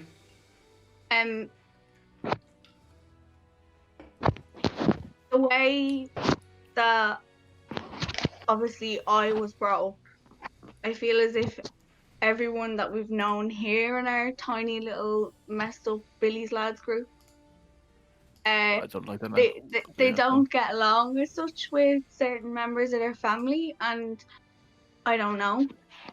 I get along with all mine, but Yeah, I'm thinking. Are you trying to ask? Well, Are you trying to ask about my past life? now I am, yes, because I'm trying to understand you. Leah, I'd have a happy home. I had a beautiful mother, and I had a strict father. But I loved them both. So you went down the same path your father, though? Yeah? I went the path of peace. Okay. Okay, so would you guys like to rejoin those? I think we saw down an attacker. Path of peace, and my blade is called peace. I will chop you into pieces. I know, ha, but could someone explain to me what dungeons and dargons means? I hope it's not an insult. That we have to describe the insult. No, it's just the way of saying Dungeons and Dragons in a different way. Okay. Dargons. Hey, dragons. So you guys head over to the hotel, and standing at the door is a massive Goliath. Alright. Darl, your chair keeps squeaking super loud. Alright. I apologise. Sorry. Hello? Yeah, What friends we're doing? yeah, a lot of people are friends in there. He looks at the two of you. The tiefling, the human, and the... He looks at you. This ain't really a place for a secretary. I think Don't he's worry. right. And I- it certainly Not a place ain't for a me place either. for you, sir. What are you, a Yep. priest? I will 100% agree with you. Anyway, if your friends It really doesn't are mean I'm there, not going in. who? Excuse me. It doesn't mean I'm not going in. I'm still going in. Yeah. All right. We have to see them, though. Who's your friends? There was the tiefling, there was Um, the human, and then there was the... Warlock? What is he? I forgot what he is. Oh yeah. The one, Yeah, the yeah, one yeah. with that woman. Yeah, who yeah, looked yeah. like she was, you know. Yeah, no worries. Yeah, no problem. Boom, boom, boom. And the door opens, and you can see once again this extravagant lobby of this hotel. As you go in, the door closes behind you. Just you, the butler with the jolly bunny mustache comes over. Hello. Please take a Hello. beverage. I'm okay, actually. Yeah. Our friends were in here. Heck, Drez, Marilla. As you say that, you actually see them right over by the reception did it? area. Oh, and yeah. they're actually taking. Would the sir prefer something a little stronger? I No. would. What would you like, milady? I've got champagne, or pretty much any No. drink you should desire. A nice good You have ale teas? will do. Pardon, sir? He? Tea, of course, sir. I will get Oh, nice. I will get the finest halfling ale I can summon for the lady, and for the gentleman, a tea, perhaps a nice summer twist, or perhaps a Bavarian brew. Bavarian brew will do. Very, Perfect. very good taste, sir. Please allow me a moment to brew your drinks. Thank you very As he much. goes off. Excuse me. And he goes off. I shout over. Hey, You turn around, and you see Heck has the biggest mischievous grin on his face you've ever seen. Oh, did what you is get going? room Where for? are we? So, well, they gave us this horrible, horrible drink. What did you say this was called, Marilla? Marilla's just drinking it, and That's Cristal, sir. I don't like it at all. That's 4 gold a drink. Does it being expensive mean it has to be good? No, but you are paying quite a pretty penny for it, so I do suggest you enjoy it. Wait, you gave me this and didn't offer me anything else. Would you prefer something else, sir? Yeah, please. I would like a Wudon Rook Ale. We don't serve that vintage. A halfling ale? Ah, An yes, orc of course. Oh, please, sir. If you've never drank any orc beers, they're really fucking good at making beer. So you guys are brought your drinks, your teas, and stuff like that. And I see a man comes over and he's wearing this kind of long, kind of red gown, and he's got these white gloves on and a little red hat with a little golden tassel coming down. And he's like, he goes up, excuse me, would you like me to bring any bags to your rooms for yous? Bags. no. I Can we don't think please? we have any. Can we please just go to our rooms now? Of course. Would you like me to bring you? Yes. Yeah. I'm actually very exhausted. Of course. Follow me, sirs Lovely. and madams. Basically, you get brought up these. You get brought to this kind of. He pulls open these kind of steel doors. And he said, "I'm sorry, sir. You will probably have to wait until we've gone up with the first round." He talks to you, Bruntinus, and then perhaps we can come down and collect you then, if that's no offense. Yeah, Or if you no. prefer, you can take the stairs, but it is 8 floors. I'll do 8 floors. Okay. I Put would me asleep. quite like to see Bruntinus receive his room. What room? What room number is mine? So you are floor 8, room Yes. 7. 7. No, apologies, you're not. You're room 69.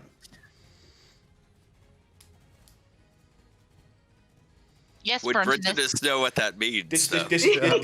So the guy brought Yes, that's perfectly fine with me, actually. the guy with the red tassel brought you to the elevator. Sorry, and you were now talking to the elevator guy who has the rope.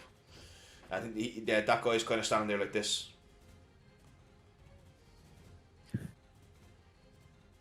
The elevator I start fella making is- the same gesture at him. No, the other fella, What other fella?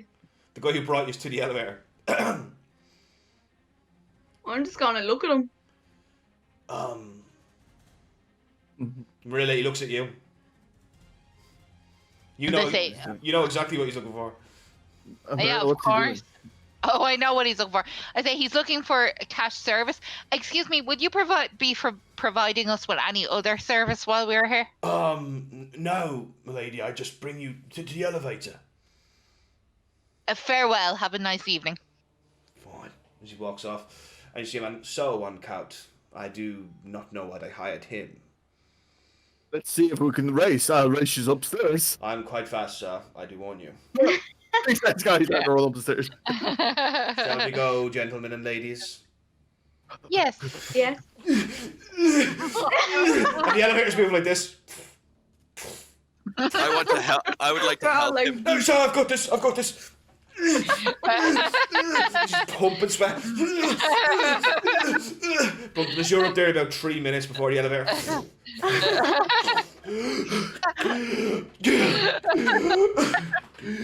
Eighth floor.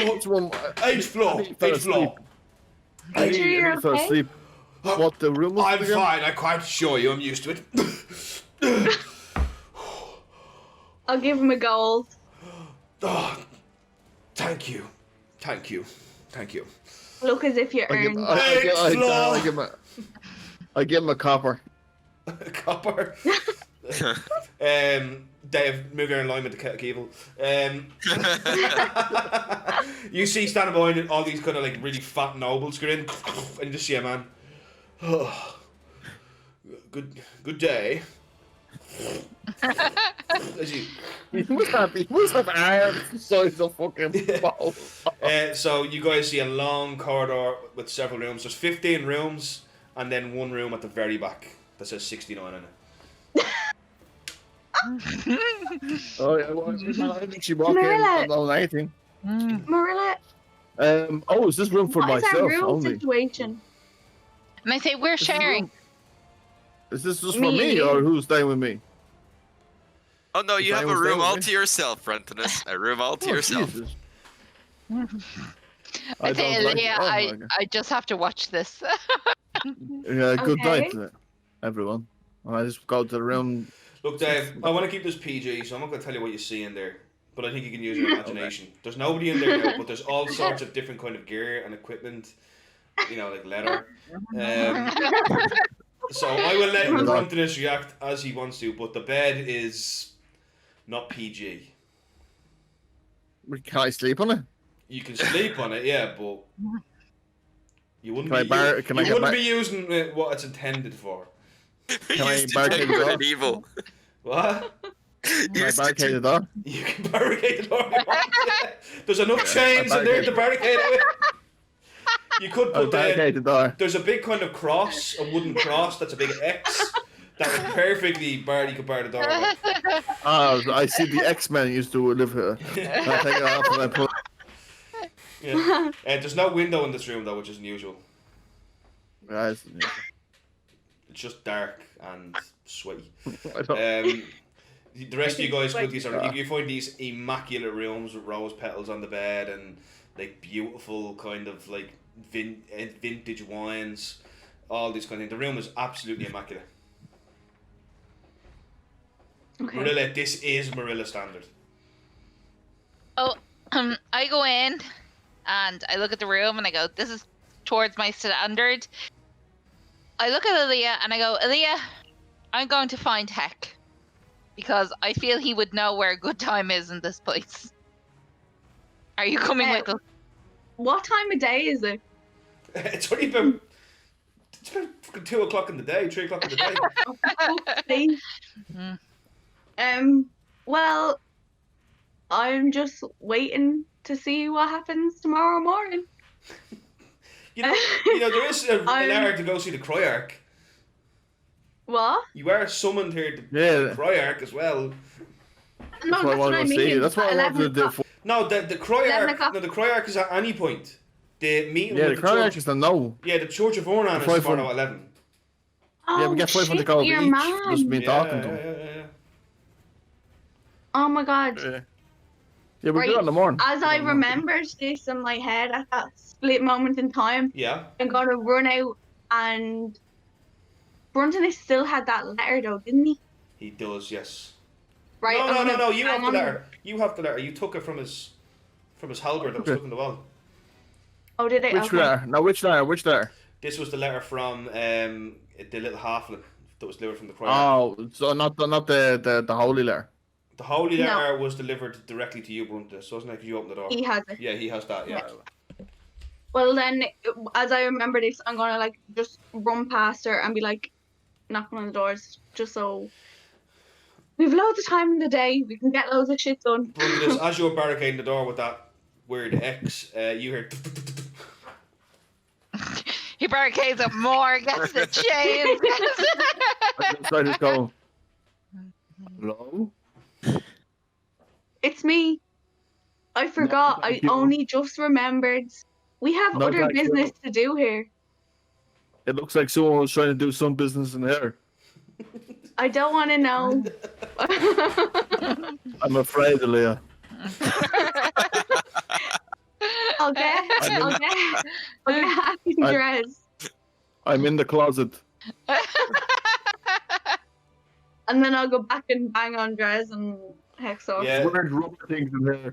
Drez and Heck, there must have been some confusion at the reception because there's one bed in this room. No, we're in separate rooms. Oh no, sorry, I used her in separate rooms. Sorry, yeah, my bad. These are all just double beds, these entire rooms. So you knock on Heck's door, yeah? Yeah, whatever one's first. Yeah. Cool. So what we're just going to do Hello. is we're actually just going to take a 5-minute break, and then we're going to finish up in a minute when we get back with the approach towards the Cryarch's Manor. Once you get all this stuff together, there's a quick 5-minute break, and then we're back. Sorry, Daryl. Everybody in the chat there, don't forget to follow and stick around because it's about to get interesting. Sorry, Daryl. Are you sure we're going to end up going to your mom's house? Probably not. That's what I'm hoping. It's probably going to be derailed, but I can guarantee you they're in an S&M hotel of some kind, so it will get interesting. Back in but a moment. And we are back in the hotel of all different crazy things. If you're still in the chat, don't forget to follow so you don't miss our next episode. There'll be one every single week on Twitch. And they'll all be as mad as this one, trust me. So, if I remember correctly, Mrs. Aaliyah was banging on the door of Hackeron. Yeah. Bang, bang, bang, bang, bang, bang, bang, bang, bang. Heck. Hello. Heck opens the door with the list in one hand, in just his underwear. Yes. Like he's just flat out immediately used to it. Like, yeah. Hello. Hi. It's still early in the day. I think we have other things to do that we should get done. Yeah. So, do you want to get dressed again? Yeah, sure. It's every you don't need to be so awkward. Like everybody has one. Well, not like me, but like you know what I mean. Yeah. Let me just put my clothes back on, and I'll help you gather up the others. We have to go to. What was the letter again? You have to go to the Cryarch's Manor. We have to go to Cryarch's Manor. Yes, because he's going to give you 500 gold just to listen to him. Yeah, I want to find out what he needs, what he knows about us. Yeah, he heard about you guys being the heroes of Northbridge, and he specifically requested us. So you've got Heck, you've got Heck and Bruntness, yeah, on board. Yeah, and then Drez. I opened the door with the list in my hand, fully dressed. With the list in your hand. The list, yeah, isn't there? Did you say there? Oh, well, yeah. The list of the naughty rooms, yeah. Leah, what's the rings of Ernan? Nice. Do you know what? I'm actually going to call one of the rooms the Rings of Ernan. Rings of Ernan. I don't know. It could be a new chapter or something that they made up. I'm not too sure. We totally forgot about one of the reasons why we're here. We have to go see somebody who's going to pay us 500 for some reason. He knows us by name. Yeah, who's that? That is Cryarch William Lester Louvel II. We need to find out who he is. Okay. Yeah, let's go. We'll probably need it for the rooms. The rooms are. All that's left is Marilla's room. But Marilla was with me. I just completely. Yeah, I'm still there in that room. Oh. Okay, I'll go back down and I'll be like, Oh no. Marilla, hello. Yes, Aaliyah. I have rounded up the troops and we are ready to go. Are you? I say, Marilla is still like a spoiled child. She's like, are we going to come back here? Yes, sure. It's only like 2:00 in the day. But literally the whole day and night. Do you promise? Well, we have to sleep here. You promise we'll sleep here. Honest with you, I want to do a bit of research on something. Drez asked me about the Rings of Ernan. I have to do a bit of research on that. I need to know what that Daryl, I don't want to know what it is, but will Marilla know what that is? No. I don't even know what that is. It's lore now. I love it. Are you sure Marilla wouldn't know what that is? Jenny, Felha? let's just move it along, okay? Because Right. we're going on a dangerous road here.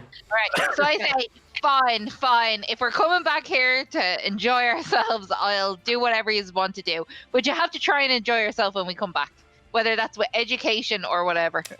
Okay, fine. Yeah, well, we have to sleep here, so Okay. we'll be coming back. Yes, sleep here. So, you guys make your way down to the lobby. The elevator man. Hello. I think we'll take the stairs. No, please. Just let you know, Bruntus hasn't left the room. Oh, has he not? Oh, sorry. All right, okay. If he hasn't left, I'm running back down and I'm banging on the door again. It's open, like it's like barricaded a little bit. Like you can get in. I never closed. Oh, never Uh, Like, I closed. don't think there's locks. Hello. There is locks. Of course there is, yeah. Hello. I didn't like that. You see, I have to come into the I room. literally So just- you see the horror of Bruntonus's room. It is a den of inequity, a nest of sin. It is the Sodom and Gomorrah. It's What did I do Yeah. in here? You might hear a little cry coming from the wardrobe over left. you see like a closet in the corner with a paddle hanging over the door handle. Oh my god. Bruntonus? Hello? Aaliyah, is that you? Is that him in the wardrobe? Yes, who else would it be? Okay. I'll go over and how the fuck did you get this over? And I'll like take it off and I'll like open up and be like, this looks Your mic's amazing. going a bit weird again. Is it? No, it's okay. Yeah. Now. It's okay now. Oh, Yeah. that's weird. No, but it was weird. It was there. I Yeah. said, promise me we would never come back to this place. Because they murder people here. Promise What me. did I do? I come in, Promise me. I follow Aaliyah in, and I say, Bruntonus, I'm sorry. I booked this room for you. If you'd like to swap, you can share with Aaliyah. No. This room is satanic. I say, Bruntonus, those are your two choices. This room, or you can share with Aaliyah. It's whatever. Hey, Place to the Bruntonus, ground cool before I room. say anything again. Heck's gonna trade now. It's like, I Heck, kinda like this No. room. Heck, this reminds you of a time you spent in Izyakov, in the snowy lands of Izyakov, like the Russian kind of empire kind of thing. You remember a mistress's basement that was quite similar to this and gave you a horrible experience. If you want to trade rooms, I will trade rooms with you. I will burn this place to the ground before I say again. Yeah. Wait, take a look at his room. His room might be a lot nicer. I will burn this place to the ground, Red. If I ever have to stay here again. So you'll stay one night. I'm a man of peace, Drez. Do not anger me. I'm a man of God. I'm saving myself. Can we go see this guy who gave us the letter that we're supposed to be doing? Yeah, I feel very uncomfortable right now. Okay. we know exactly Why where is there a we're going. swing? I don't Daryl, understand why there's a swing. Yes, Jenny. But let's just go. can I roll an insight check to see if Sebastian is on this floor? He's not. He's definitely not. So, just to give you I guys an still think idea, you will be. you guys are kind of over here on the map, and you now make. Can you see that? Yeah, it's on the right there. It is. Yeah. You Yeah. guys make your way up this way, so down the road here, up your way towards the Croyarch's Manor. And, more. As you approach the manor, okay, this is a very nice manor. Am I able again to kind of? I'm curious now because I haven't seen any to look around for thieves' markings at all or anything. Roll me a perception check. Can I listen out to hear if I hear anybody talking about the name as well? Which name? The Croyarch's Manor? If I hear the name Croyarch, is that your man? Oh no, so this is the Croyarch's Manor you come to now. But is that the family name? No, the name is William Lester Louvel. They're the Lester Louvel Louvel, family. Yeah, Lester okay, Louvel. okay, Yeah, okay. they're very powerful. They're the most powerful family in Cerromith. So you basically make your way up this beautiful stone path that kind of leads to kind of an upper kind of level near the waterfall. Okay, you can see the waterfall behind the manor, and you can see all the merchant houses around you. This is the most richest part of Cerromith right here. The place is beautifully adorned. It's immaculate. There's not a thing out of place. And before you see the Croyarch's Manor, it has 2 steps leading up like this to the front door. And in front of the front door, you can see that there's a small fountain in front of it, like down below the platform which the door is upon. The steps lead up to. You can see there's a golden lion's head as water shoots out of the mouth into a pool of water below. Crystal beautiful blue water. Alongside, you can see these beautiful, perfectly trimmed trays, and in front of you the manor is made of this beautiful kind of bronzy brown stone with two kind of portcullises coming up, and at top you see a massively sectioned off part with a large windowed door at the very, very top. In front you can see on either side of the door 3 windows. On the second floor 2 windows. At the very top then you see that big window door. As you approach the manor and come up the steps, you come to the actual main door. It's made of beautiful varnished solid oak wood, the finest quality, and the door knockers are probably worth a small fortune alone.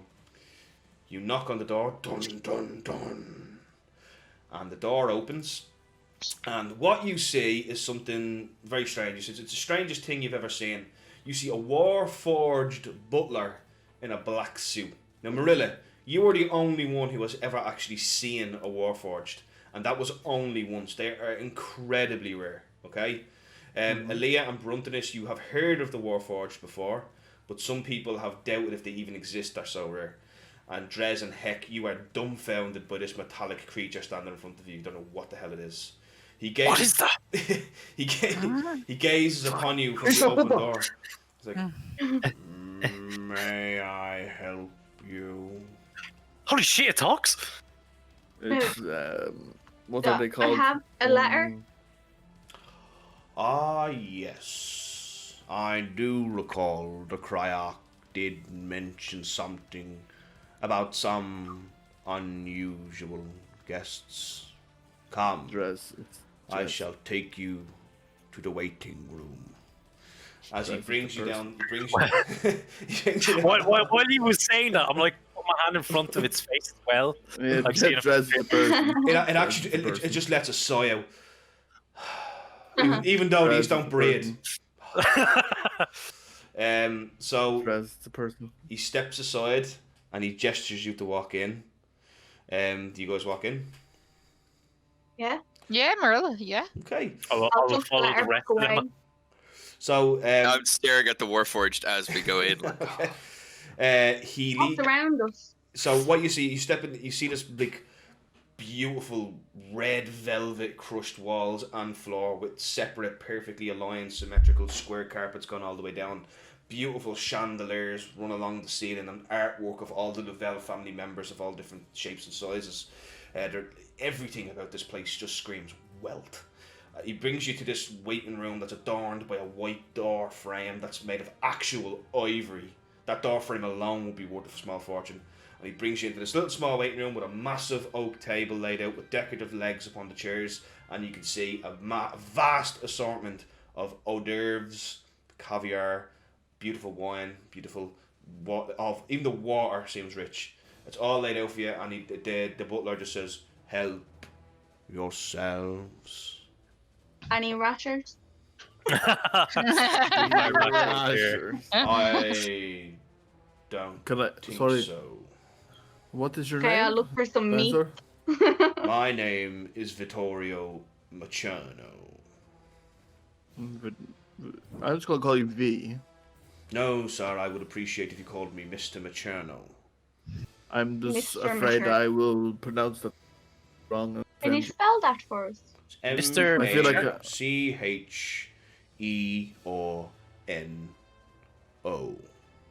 Macerno, like a machine. Like a machine. Like a Macerno. Virginia.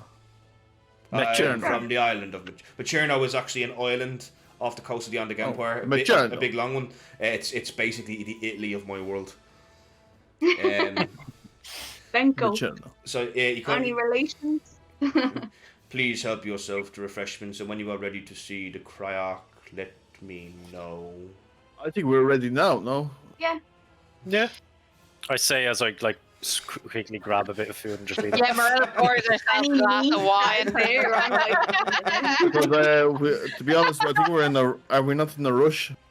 That's why we're quickly grabbing Same her. So I feel like you guys are led down to these, led up all these beautiful winding stairs to the very top of the 3rd floor. We are brought to the throne room of the Kryarch. The throne room is this thing of beauty. This would even be up to Felhestian's rich family standards, Marilla.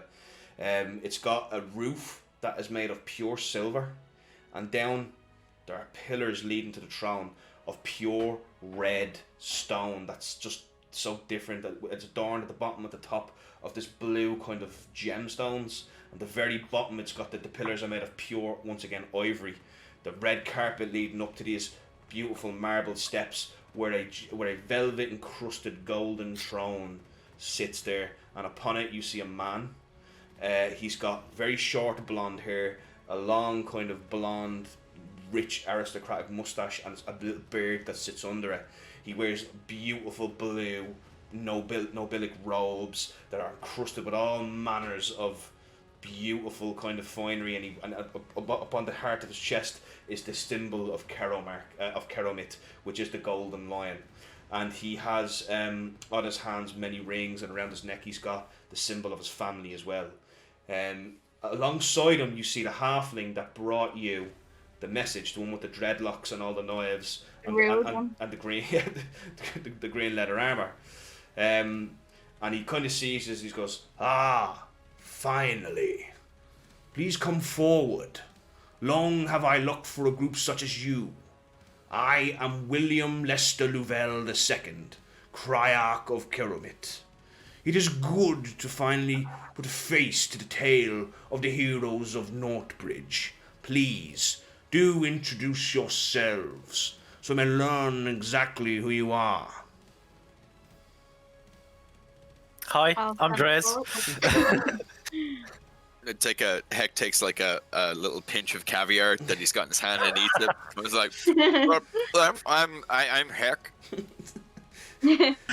Very I'll nice to step meet you. forward. Marilla curtsies. Sorry. He likes you, the fact that you courted. Curtsy, and I say I'm Marilla von Rilden.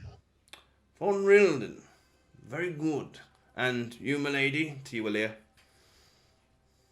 I'm Alea. I step forward and I just nod my head. Mones Pantheon be with you, Sacre. Okay. I don't want to say and also with you as well because And also with you. And he looks at you, Bruntinus.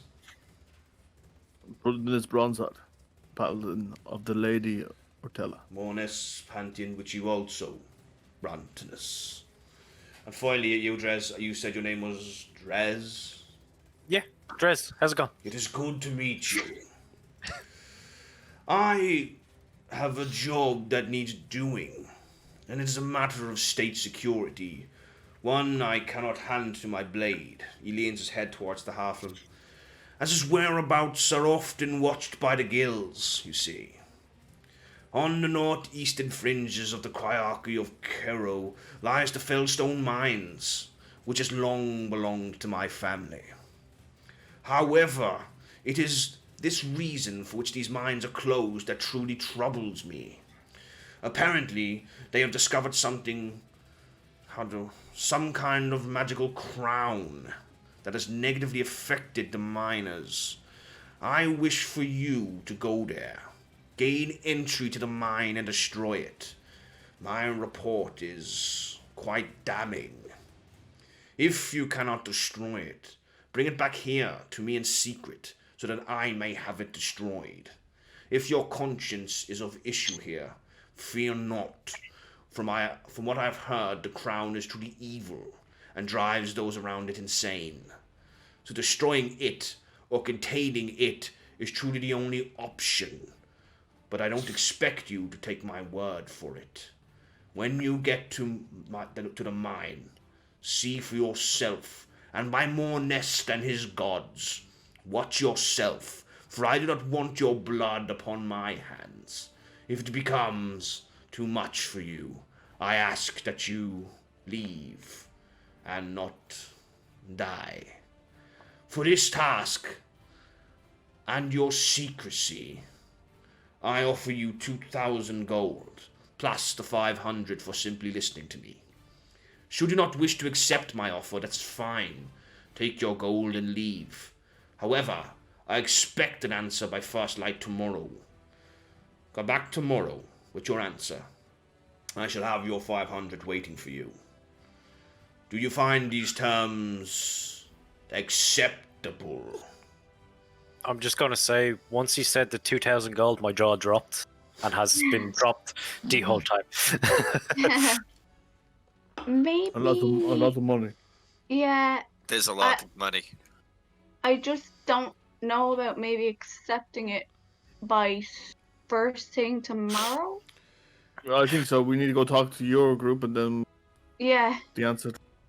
I only I need an really- answer by tomorrow, but I do ask if you accept Yeah, it, you perfect. leave within the next 2 days. That is perfectly acceptable, I think. No?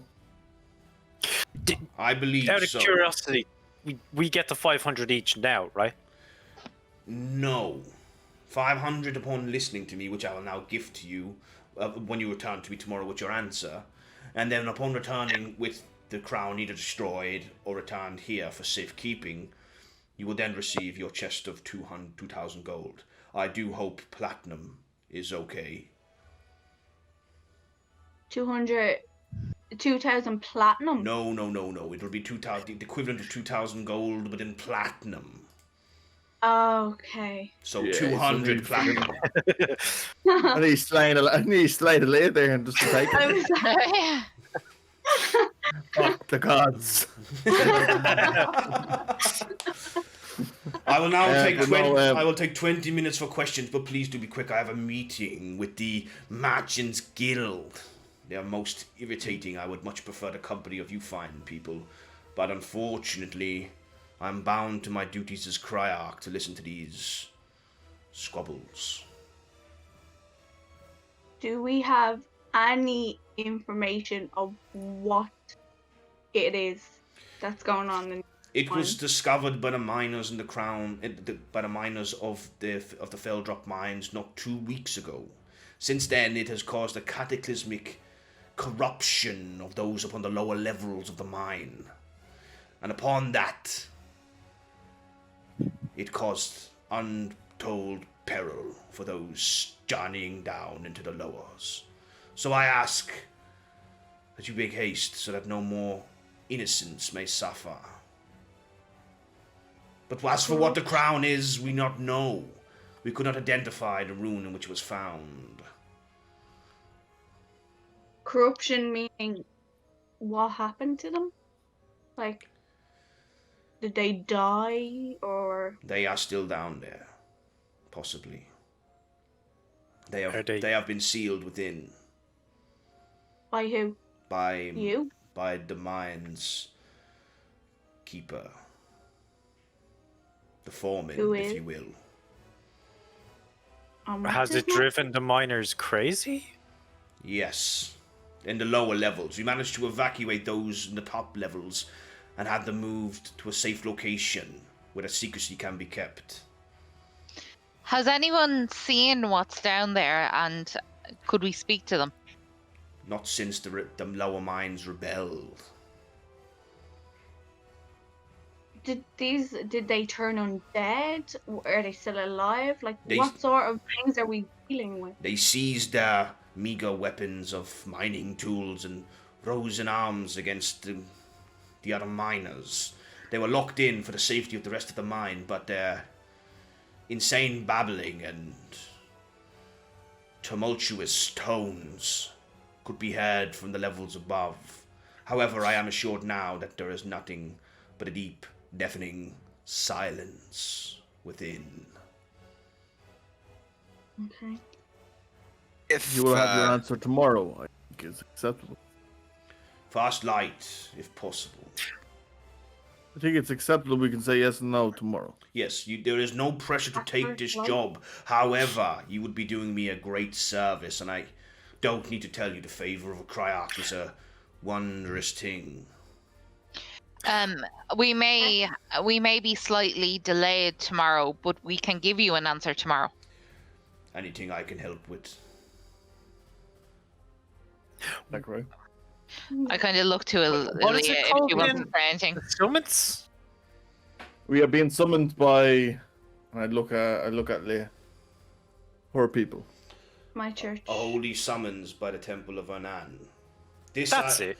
This, unfortunately, I would have no power to intervene in. However, I would be happy to accept your answer after this, considering it is of benefit to the Creed. of Monest Yeah. and the Pantheon. I'd be happy with It's that. just, you just don't know how long they're gonna hold us up. It will be sometime tomorrow. We will get back to you in answer. What time is your summons to take place? 11. Very well. I shall have Kemley, he points to his Havlin, approach you around 7 or so, where he will come get you. Okay. Did you want to say something, Heck? Yes, if it's corrupted, absolutely everybody around it. Why do you think we would be the ones to escape these perils of these mad? Well, what you faced on Northbridge would consume the Is very that would consume the very soul of anyone standing against such horror. I've never even seen an undead, yet I've slain many monsters myself. I would advise that you would be the right people to at least attempt this with, for I do believe you have a penchant for secrecy. And I cannot risk my own men, anyone who could be in the pocket of the merchants' guilds. We'll make it with haste. I say, has there been any other trouble around here lately? If you wish for that kind of information, Kemley could brief you, but it's too broad a question to ask a Cryarch, my lady. I curtsy and I say, apologies, my lord. Daryl, can if- I do an insight check? Yeah. I just I wanna. wanted to ask a question first and then do it. I was going to say, if we What are you were insight to for now? bring... Sorry, Colin, just Just- give me 1 second. Just a general vibe on him. No, I needed a bit more information though. I'm just gonna say his whole life. I need you to be more specific about what you're inciting. Trying to insight to see if there's something he's holding back when he's saying this to us. Okay, go for it. The Cryarch is a man. True one. Now, the Cryarch is a man well versed in diplomacy, so he's gonna have a good poker face. 15. You can't rate him. Fair. Okay. I have given an actual fair DC on it though, but 15 for a man who deals with the merchant guilds and all, it wouldn't be. Oh yeah, no, 15 for a politician is low. Yeah, he must not be an Irish politician. Did you want to ask something? If we were to bring back whatever it was and you said you could destroy it yourself, would you actually destroy it or would Well- you try to keep it? Well, I do find your question somewhat offensive, Sekre. Why would I keep something that would drive people around insane?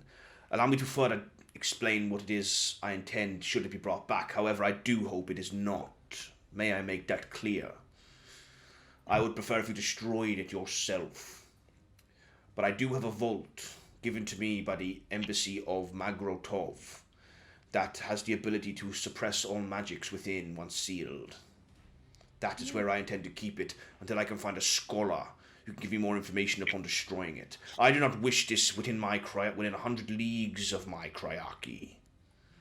You understand?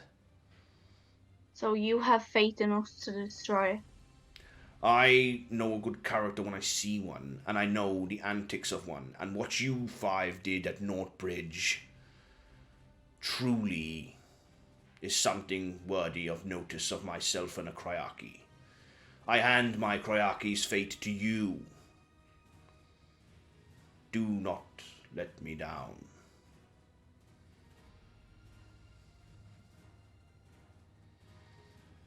Are we done with the questions? I think that's enough. Come back to We'll me. give you a- When I will have Kemley come to you tomorrow at say 7. Hopefully your holy summons shall be dealt with upon then. And upon your reflection, I do ask you search your souls and ask yourselves, is it merely a chance that has brought you before my throne? Or is it fate? I thought it was the letter. You are quite the comic, sir. But you know of my intent and my verbal provocation. think so. Vittorio, would you be so kind as to escort our fine guests out and make sure they have one more trip past the refreshments room? It has been all too business here today, and I would like to offer some form of courtesy. Is everything okay with that? Yes. Of course. He stands up. Brilliant. And Vittorio just goes, "Come now, let us go." And as you just kind of walk out of the throne room, "Oh, and adventurers, don't put it on." And the session's going to end there. Hooray! Our first campaign session done. Woohoo! I'm gonna put on that crown. I'm gonna put on that crown. I am mad gonna have fucking wrestle Heck to the ground so he's fucking Yeah. I know. And the only reason I said that was to provoke Heck into doing that, obviously. That was a lot of fun. And everybody who beared with us for, if there's anyone out, probably nobody, but if there was anybody there who beared with us for 3 hours and 56 minutes, I thank you very much for watching our first campaign session. You know, you guys have made history in Anexia as viewing the first one ever.